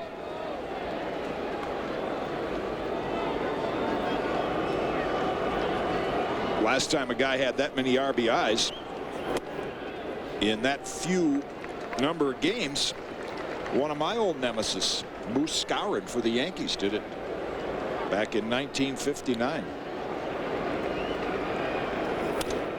That one is fisted out to right field. Coming on Mondesi. He makes the play on the run for the final out of the inning. So Clemens is pitching a shutout through 6. No runs, a hit, no errors, and 1 man left. We played 6 full innings of baseball here at Sky Dome in Toronto, Ontario. It's opening night, and what a debut for the 2003 Yankees. They're up 8-0. Andy Pettit, and then off to the showers. Jason Giambi leads off against Pete Walker, and he pops it up short center field. Wells with the catch, 1 away. It appeared that Giambi at the latter part of spring training was really getting his stroke back. He had struggled early on, and his timing wasn't there. But like the last 3 or 4 or 5 games that he played in spring training, he was really swinging what they would call a hot bat and peaking at the right time. Tonight he's been a little bit out in front, maybe just rushing himself a bit. Here's Bernie Williams, 0 for 1 with 2 walks and a run scored. We mentioned Bernie, the only player in the majors with a batting average of 300 or higher in each of the last 8 seasons. That's a minimum of 400 at bats. The only other Yankees with 8 straight 300+ seasons, pretty good names. Lou Gehrig did it for 12 seasons in a row, and Babe Ruth did it from 1926 to 1933. Not bad company.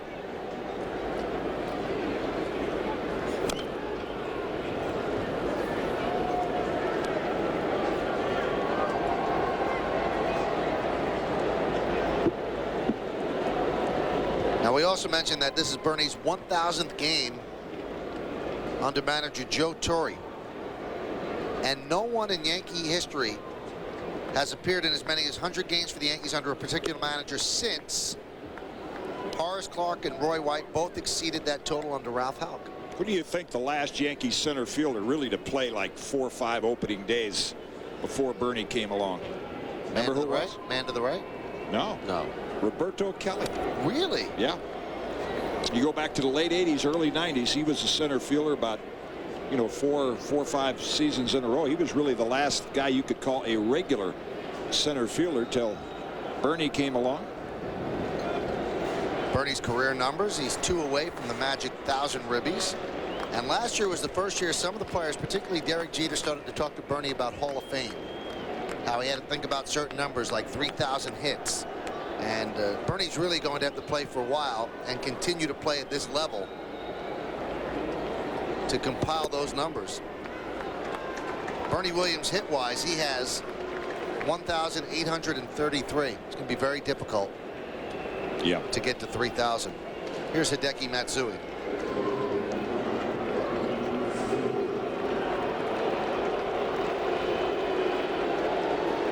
Some boos, so some of them read the newspaper ads. Very few. And were Pavlovian about it. Fly ball, short center field. Hudson backing up. Wells coming in. Wells with the call and the catch. 2 away. Matsui might get a chance to be the first Yankee left fielder to start 2-3 years in a row. He is the 10th new left fielder in the last 10 years, and that number 55 is significant. He wore it in Japan. That's the number of home runs that Sadahara O hit. That was the record. He hit 50 last year, and the Yomiuri Giants gave him that number, hoping that he might reach Sadahara O's home run record. Of course, Ichiro wears number 51 because he's a big fan of Bernie Williams. Posada grounds one to first. Delgado gobbles it up. And that'll do it here in the 7th inning. No runs, no hits, no errors, and 1 man left at the end of 6.5. Get up and stretch. Yankees are leading the Blue Jays 8-0. But while you're standing and stretching, why don't you pay tribute to the United States, which is what they are going to do in Canada this evening. And for every single game here in the 7th inning stretch, they are going to perform God Bless America. And Bud Selig, the commissioner of baseball, has told all teams that this year, the 7th inning stretch, they will honor America with God Bless America. No different here in Canada. And as the fans stand, the public address announcer will make that clear to the fans. Nice to be here. Like you're attending. Look after yourselves. Ladies and gentlemen, boys and girls, please rise. Gentlemen, remove your hats and caps. We do this to honor our brave men and women who, while serving overseas, have lost their lives. As well, we honor those still serving at great risk and in harm's way. We stand on guard for Canada,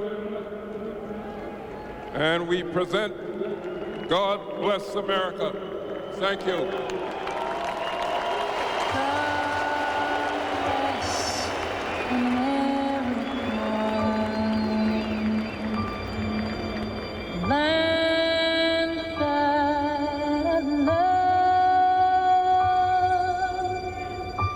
Stand beside her and guide her through the night with a light from above, from the mountains to the prairies, to the oceans. Wide great God bless America, my home, sweet.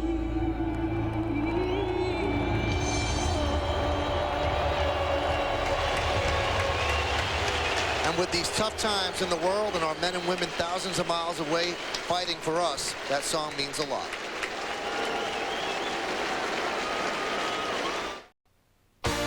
I'm Fred Hickman. The studio update brought to you by your Tri-State Quality Ford store. As you know, in the top of the 3rd in Toronto, Derek Jeter suffering what is believed to be a dislocated shoulder. And in an eerie coincidence, live before the game speaking with our Susan Waldman, Derek talked about the importance of maintaining good health during the season. Are you where you want to be right now physically? You look really good defensively, and swinging the bat, your shoulder looks like it's really in good shape. Yeah, I'm happy. You know, I'm healthy. So, you know, as long as I'm healthy, then I like my chances. If there is a problem on this team, where will it be? Health. I mean, that's the biggest thing. You always say you want to be healthy, and, you know, we have a couple guys down now, Mo and Cars, but, you know, if you're going to win, you're going to have guys pick up the slack, and hopefully we can do that. We'll have a lot more for you coming up on the post-game show, but right now we want to get you back to the ball game in Toronto. Thank you, Fred. Eerily prophetic words by Derek Jeter right before the game with Susan Waldman speaking live right in front of the Yankee dugout on the first base side. And he said health was a key, and he goes out and he's hurt in the 3rd inning. And we'll have more information on our post game. Well, Jose Contreras will make his Yankee debut in relief of Roger Clemens. Contreras, many consider him starter material because that's what he was with the Cuban national team. He relieved every now and then. But because of a numbers game with the Yankees and Jeff Weaver's great spring training, Weaver's the number 5 starter, and Contreras will work out of the bullpen for now. And here's his first pitch. A little bit low. 6'4", 230 pounds. Contreras. Little of everything. Not an overpowering pitcher. That's what he did with Cuba's national team in 7 seasons. Very impressive. 31 years old.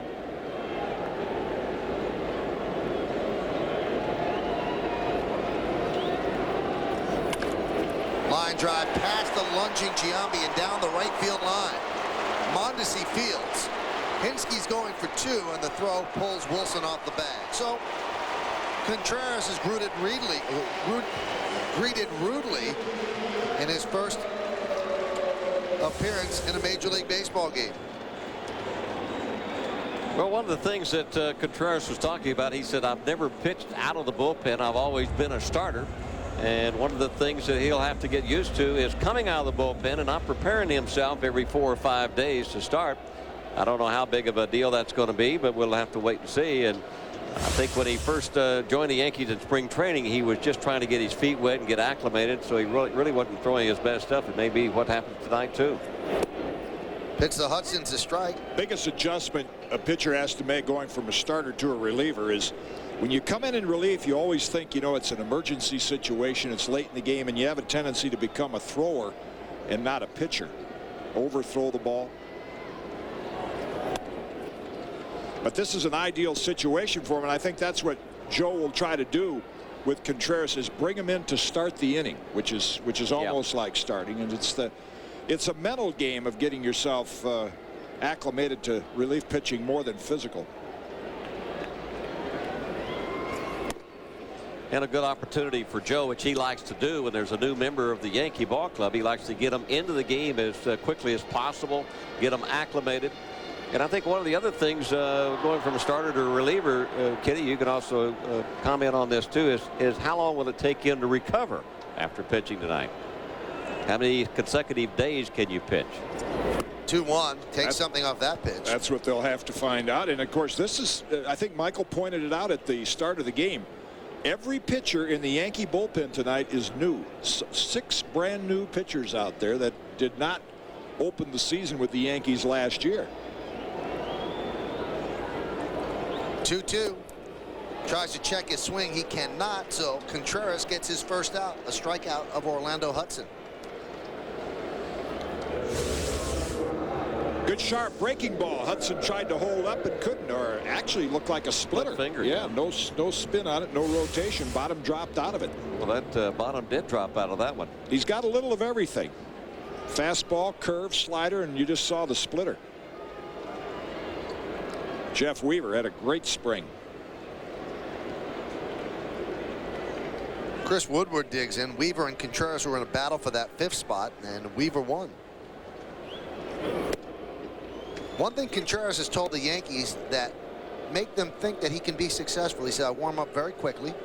He said, in Cuba, I would pitch a complete game one day, and if you had to win the next game and I had to come in out of the bullpen, I could, and I bounced back. So he has some experience at it, and he said, and he handled it well. A lot of people were worried, is he going to be able to handle what would be construed as a demotion? He said, hey, I earned it. I should not be in the rotation. I didn't pitch well enough. Jeff Weaver did. So he's handled everything with class.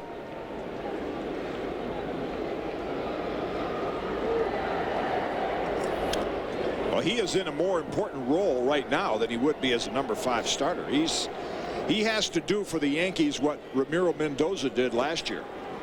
He might have to come in situations like this and pitch a couple of innings. He might have to spot start once in a while.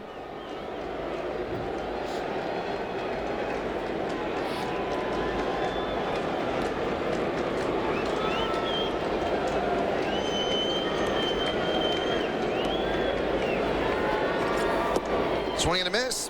2 strikeouts in a row for Contreras.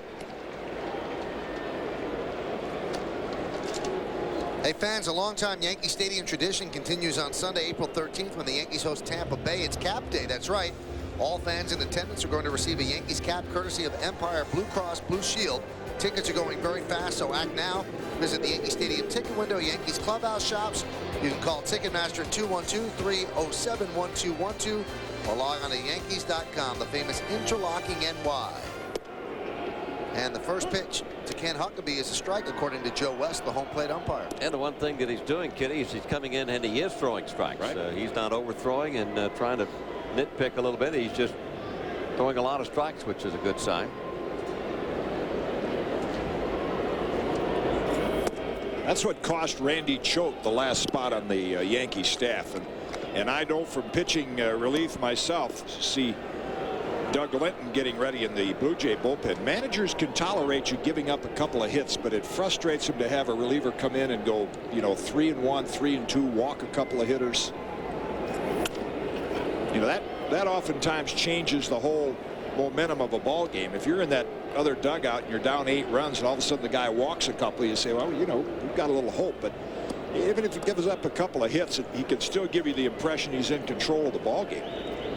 Also, you're looking at the future of the Yankee pitching staff with Contreras and John Lieber, who's rehabbing. That could be the steal of the century right there as the Yankees move to 2004. Ooh. Along with Jeff Weaver, Mike Messina. Of course, Clemens, this is his last year, which he says it is.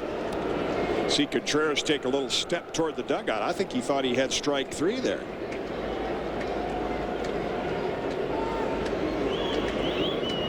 Knows what he wants to throw. He's shaken Posada off several times. 2-2. Swung and a missed. He comes in and he strikes out the side. After a leadoff double, he strikes out Hudson, Woodward, and Huckabee.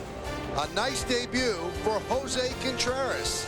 Pretty good night for the Yankees. They've played 7. They lead the Blue Jays 8-0. And then that was a splitter or a sharp curve. He got Hudson. Gets Woodward with a breaking ball. And gets Huckabee with a breaking ball. Strikes out the side in his Yankee debut and his major league debut. Well, the international imports the Yankees had made great debuts tonight. Hideki Matsui, first pitch he sees, singles to the left side of the infield, drives in a run. First inning for Contreras, he strikes out the side. Here's Shannon Stewart. Outside. 8-7-0 for the Yankees, 0-4-1 for the Blue Jays.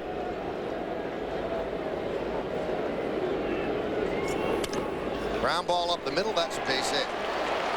So Stewart is 1 for 4 with a leadoff single here in the 8th inning.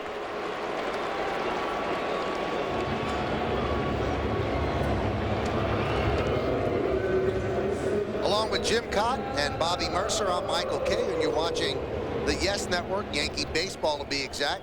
It's opening night, and we're on Cablevision for the first time. A deal was made right before the game, and we thank the Attorney General of New York State, Elliot Spitzer, for putting it together, getting the sides together, spirit of compromise. And you're watching the Yankees lead the Blue Jays 8-0. Several storylines that we have to go over in this game as Catalanotto digs in. First off, a grand slam by Soriano, a 2-run home run by Ventura. Roger Clemens pitched beautifully, 6 innings in his first start of the year, and he looks headed to his 294th victory, 6 away from 300. But those are all sidebars. The lead story in the papers tomorrow going to be the injury to Derek Jeter, suffered in the 3rd inning as he tried to go to 3rd on a ground ball back to the mound. And you'll see what happened here when the throw from Delgado goes to Huckabee. A violent collision and a separated left shoulder for Derek Jeter. He left the field on a cart. Catalanotto hits a fly ball to left. Matsui puts it away and fires the ball in quickly, 1 down. And that is all the information we know. Derek is undergoing tests right now at a local hospital. Huckabee obviously feels awful about it. And the Yankees are just tightly crossing their fingers that Derek Jeter is not going to be out for an extended period of time. How long he's out depends on how much damage was in there with the separated left shoulder. Now, how much collateral damage. We mentioned dislocated or separated. Let's see. I believe dislocated left shoulder. A dislocated shoulder, which is different than separated, and that dislocated obviously comes right out of the socket. And the only way they're going to be able to determine how much time Derek will miss will be how much damage there is to that soft tissue and the ligaments. Right. Yeah.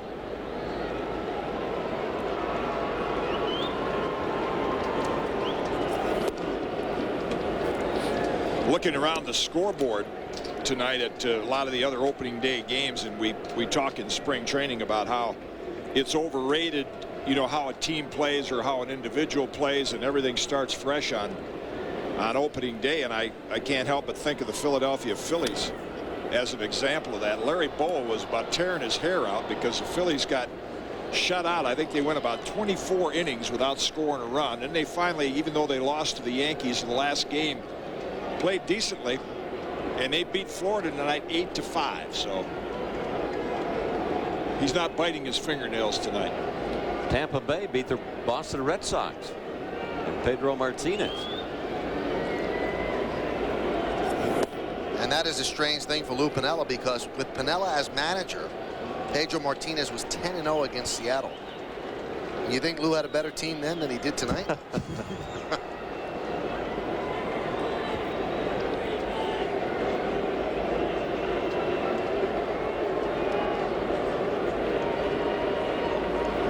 And the 2-2.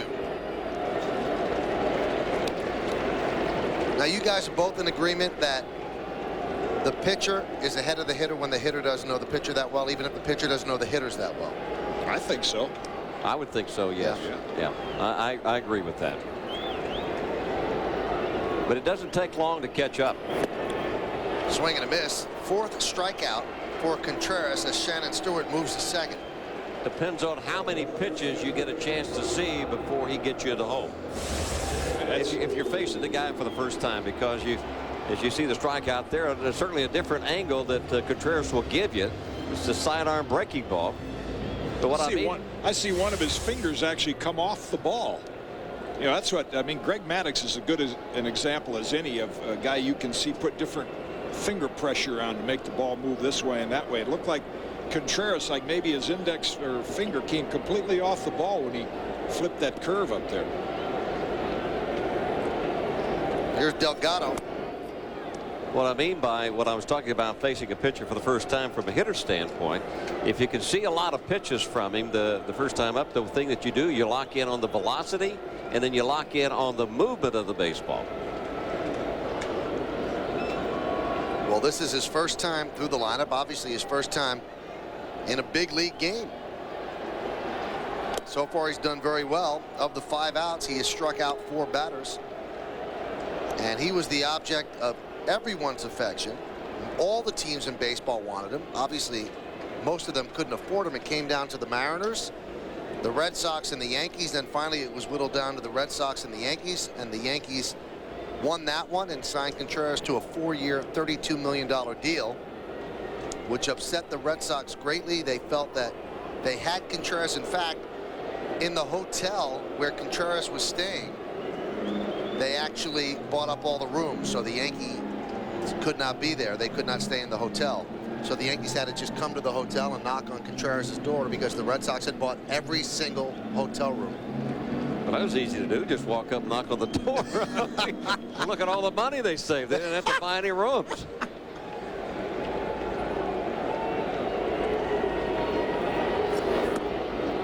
I think Contreras said later that he wanted to play for the Yankees. And, you know, that's a tribute to this franchise, because a lot of guys, if they get the opportunity to sign with the Yankees now, they like the money, of course, but they like the opportunity of being in the World Series, having a chance to win the World Championship. Money first, championship second. And also the Yankees are an internationally known name, so they know it in Cuba. There's a picture of El Duque. He was wearing a Yankee shirt in Cuba before he ever defected, so that's a well-known name around the world. And Hideki Matsui wanted to play for the Yankees. So it helps the recruitment, and you've got the money on your side as well. So a walk to Delgado, and that puts runners on first and second with 2 outs and brings up the dangerous Josh Phelps. I really think it's a tribute to the franchise itself, because there was a period for a while a few years ago that there was a lot of press going around saying there wasn't a lot of guys that wanted to play for the Yankees. Well, that's not the case. Everybody wanted the opportunity to have a chance to win a world championship and also make as much money as they could. Took a look at Jason Anderson and Chris Hammond warming for the Yankees in their bullpen. And the pitch to Phelps, blocked there by Posada. Yankees lead 8-0. We're in the bottom of the 8th inning. Blue Jays have runners on first and second with 2 outs. Runner at second is Shannon Stewart. Carlos Delgado is at first. Roger Clemens pitched 6 innings, and Jose Contreras came on to start the 7th. Todd Zeile explaining to Chris Latham what's going on. Phelps fouls it off. Be fun to see Jason Anderson make his major league debut tonight, and Joe might get him in there. Those of you not familiar with Jason, as Todd Zeile holds court in the dugout with David Wells. There he is, the youngster out of the University of Illinois. About a 93-mile-an-hour sinker. Threw a lot of strikes in spring training and impressed the Yankees enough to make the roster. Worked his way up from A to AA to AAA all last year. Was slated for Columbus, I mean, in his own mind, to be the closer down there. 2-1. That breaking ball swung on a miss. That looks like to be an effective pitch for Contreras. Joe said when he told, taking a look at this pitch, when he told Jason Anderson that when he came into the office, he said, I got some good news and I got some bad news for you. The bad news is you can't wear those jeans on the charter. And the good news is you've made the team. He said, do you have a jacket? He said, Skipper, I've got 2 jackets. I went out and bought 2 just a couple of days ago, just in case I made the Yankees. Well, the count is full. That's going to release the runners. Stewart will go from second, Delgado from first.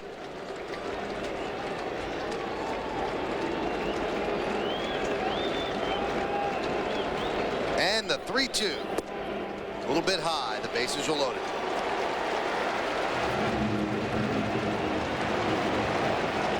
Joe Torre has seen enough.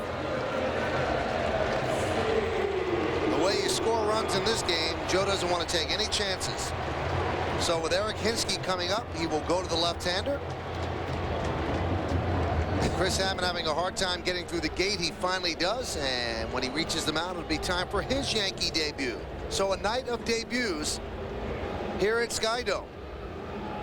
Hideki Matsui, Jose Contreras, now Chris Hammond. Yankees lead 8-0. With Fred Hickman in the Yankees pregame, then join Bobby Mercer and me as we call all the action beginning at 3:30. Yankees versus Blue Jays tomorrow afternoon starting at 3. Only on Yes. Did you get a load of that, Bobby? Cott starts this game, boom, he's out. Well, that's a starting pitcher for you. One time every 5 days.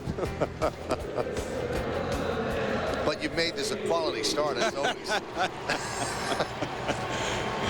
Well, Chris Hammond, that's what he did last year. That's what earned him a nice contract with the Yankees. Check out that ERA. And only 53 hits in 76 innings. Came up with the Reds back in 1986. Was actually Paul O'Neill's teammate for a while in Cincinnati. Not a hard thrower after some arm surgery. He's got an outstanding changeup. The bases are loaded. Here's Hinsky, last year's Rookie of the Year. Hinsky's 1 for 3 today. And there's a strike. You know, with that changeup too, Kitty, Joe doesn't mind using him either against a left-hander or a right-hander. See Hammond's ERA, 3rd lowest ERA, minimum of 70 innings all time. Behind Eckersley and Ferdy Shupp. That's a changeup. You know, and for years, a left-hand pitcher did not throw a changeup to a left-hand hitter. You're right. Because it was an easy pitch to pull off and hit. But when you haven't seen a changeup like this, I mean, you can see how confused Hinsky is on that. They say his arm speed is outstanding with this pitch. Well, the one thing about Hammond, in my opinion, from a hitter's standpoint, the better his fastball is, the more velocity he has on his fastball, the better that changeup is going to be. And the 0-2. Foul the back. They say that Hammond throws about 85 with his fastball, but his changeup 71. And that's enough of a separation. Well, Stottlemyre was telling me, I was talking to him today before the game, and I was asking about Hammond's velocity. He was saying that he got it up around 87, 88 miles an hour. Sometimes even around 89. That's dangerous. You want to stay below bat speed. That one is hit sharply past the diving Giambi and down the right field line. Stewart scores.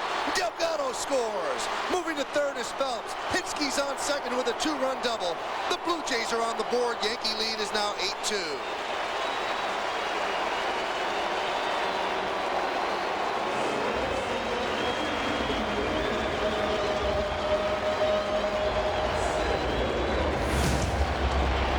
Well, let's check out Hammond's approach. Breaking ball for a strike. Then here's that real good changeup. Slider that Hinske just gets a piece of, and that one he left up and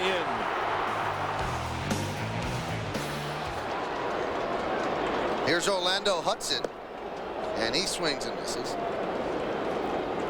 Like a lot of lefties with a changeup, he probably will be more effective against right-handers than left-handers. I agree with you. Which is strange because he's the lefty out of the bullpen. I know. Well, the thing about it is that he could get away with that pitch that he hung to Hinske more so from the right side than he can the left side. That's why they always told left-handers don't throw a lot of change-ups to lefties, because, you know, when it's something soft like that inside, they just kind of pull away, and it's a real easy pitch to hit. Sam McDowell threw me a changeup in Yankee Stadium one time. I didn't even know he had one. What'd you do with it? I hit it out of the ballpark. I mean, you know, Sam could get me out anytime he wanted to. You know, a curveball, a fastball, that Hummer he had, throw me a changeup. I mean, I'm bailing anyway. It's 8-2. Runners on second and third with 2 outs. And the count 2-2. Hammond had a little bit of an abbreviated spring training because of what was termed a tired arm. So he did not get as many innings as he would have liked, and the changeup is certainly a field pitch, and his location was off sometimes in spring training, and the location on that change to Hinske, that was off as well. And the 2-2 popped up. Soriano and Wilson. Wilson makes the call on the catch for the final out of the inning. Well, the Blue Jays scored 2 runs on 2 hits, no errors, and 2 men are left. Last year, when the Yankees led after 8 innings, they were 88-1. Let's see if it continues. We go to the 9th. Well, Jason Anderson's welcome into the big leagues, not too nice. A pinch hit single by Tom Wilson, a pinch hit single by Greg Myers, the first 2 batters he faced. And they're both on base. So the Yankees have seen enough. They don't want this game to get away. So young Jason Anderson will sit down, and they will turn it over to the closer, Juan Acevedo. That's his record from last season, 28 saves. And he'll be called on to take Mariano Rivera's place. That record was compiled with the Tigers. Yankees smartly signed him as a non-roster player in January as an insurance policy against injury, and they had to cash in on that insurance policy. Mariano Rivera, in one of the last games of spring training, the last week of spring training, pulled a right groin muscle, and he's going to be out for most of April. Joe Torre thinks he'll get back before Steve Karsay, and he did some throwing in Tampa today. Acevedo deals a little bit high. Rivera was on the DL 3 times last year, 1 time with the same groin problem. So the Yankees are concerned in that sense, but they don't think that this is a long-term injury. But Acevedo will fill the role while Mariano recuperates. There's a bloop in the short center field. That is going to dunk in for a base hit. Wilson will score. Stopping at second is Myers. An RBI single for Shannon Stewart, and the Yankee lead is now 8-3.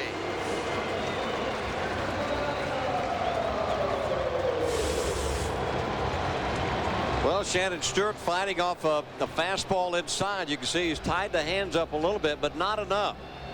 And with that quick bat, Stewart is able to muscle it out into center field for a base hit.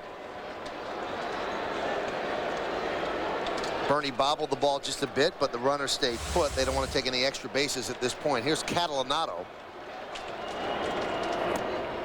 A little bit low. Acevedo closed for the Tigers last year. They decided to not offer him a contract. They're going to go with Matt Anderson and then eventually Franklin Herman. And Acevedo did not have that much interest throughout the big leagues. Yep. And he said he's going to use that as motivation for the rest of the year. Well, you know, it's surprising. His agent went to the Tigers, and they wanted they wanted closer money. And the Tigers didn't think that he deserved it, even though he saved 28 games. So they released him, and he became a free agent. Never got really a big offer. There's a ground ball, diving stop by Giambi. He's going to take one out as Acevedo just beat Catalanato to first base as the runners move up.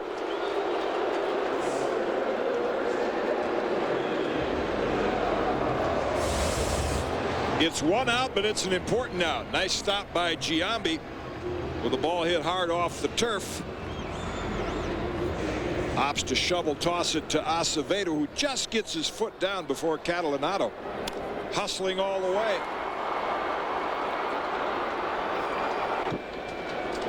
It's an important out because Delgado is in the on-deck circle, and he would have represented the tying run.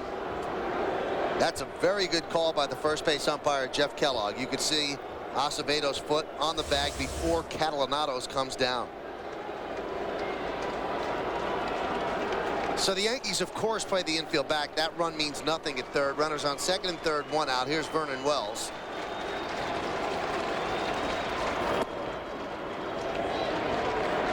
The count 1-0.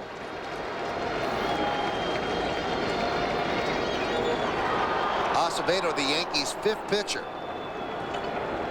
Myers on third. Shannon Stewart is at second. The Yankees lead 8-3, bottom of the ninth.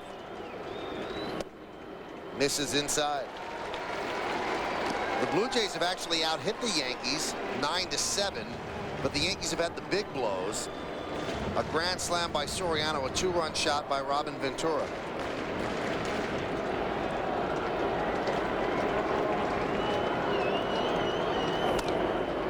There's a fly ball to deep left field. Matsui has room. That'll get a run in. Matsui will make the catch.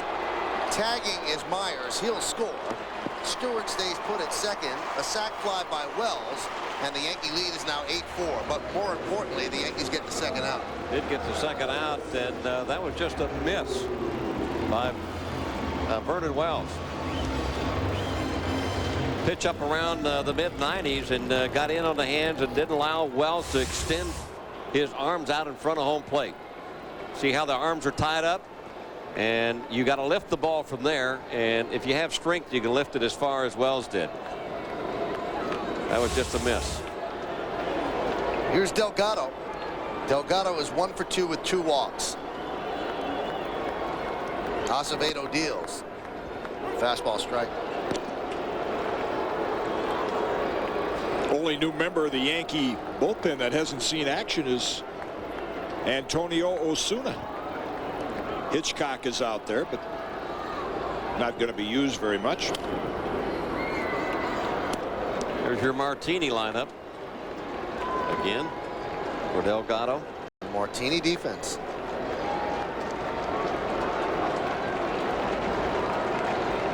And there's the olive.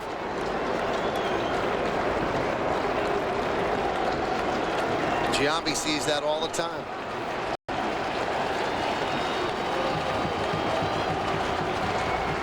And the 0-2. Swung on a miss. He struck him out. The Yankees have won the first game of 2003.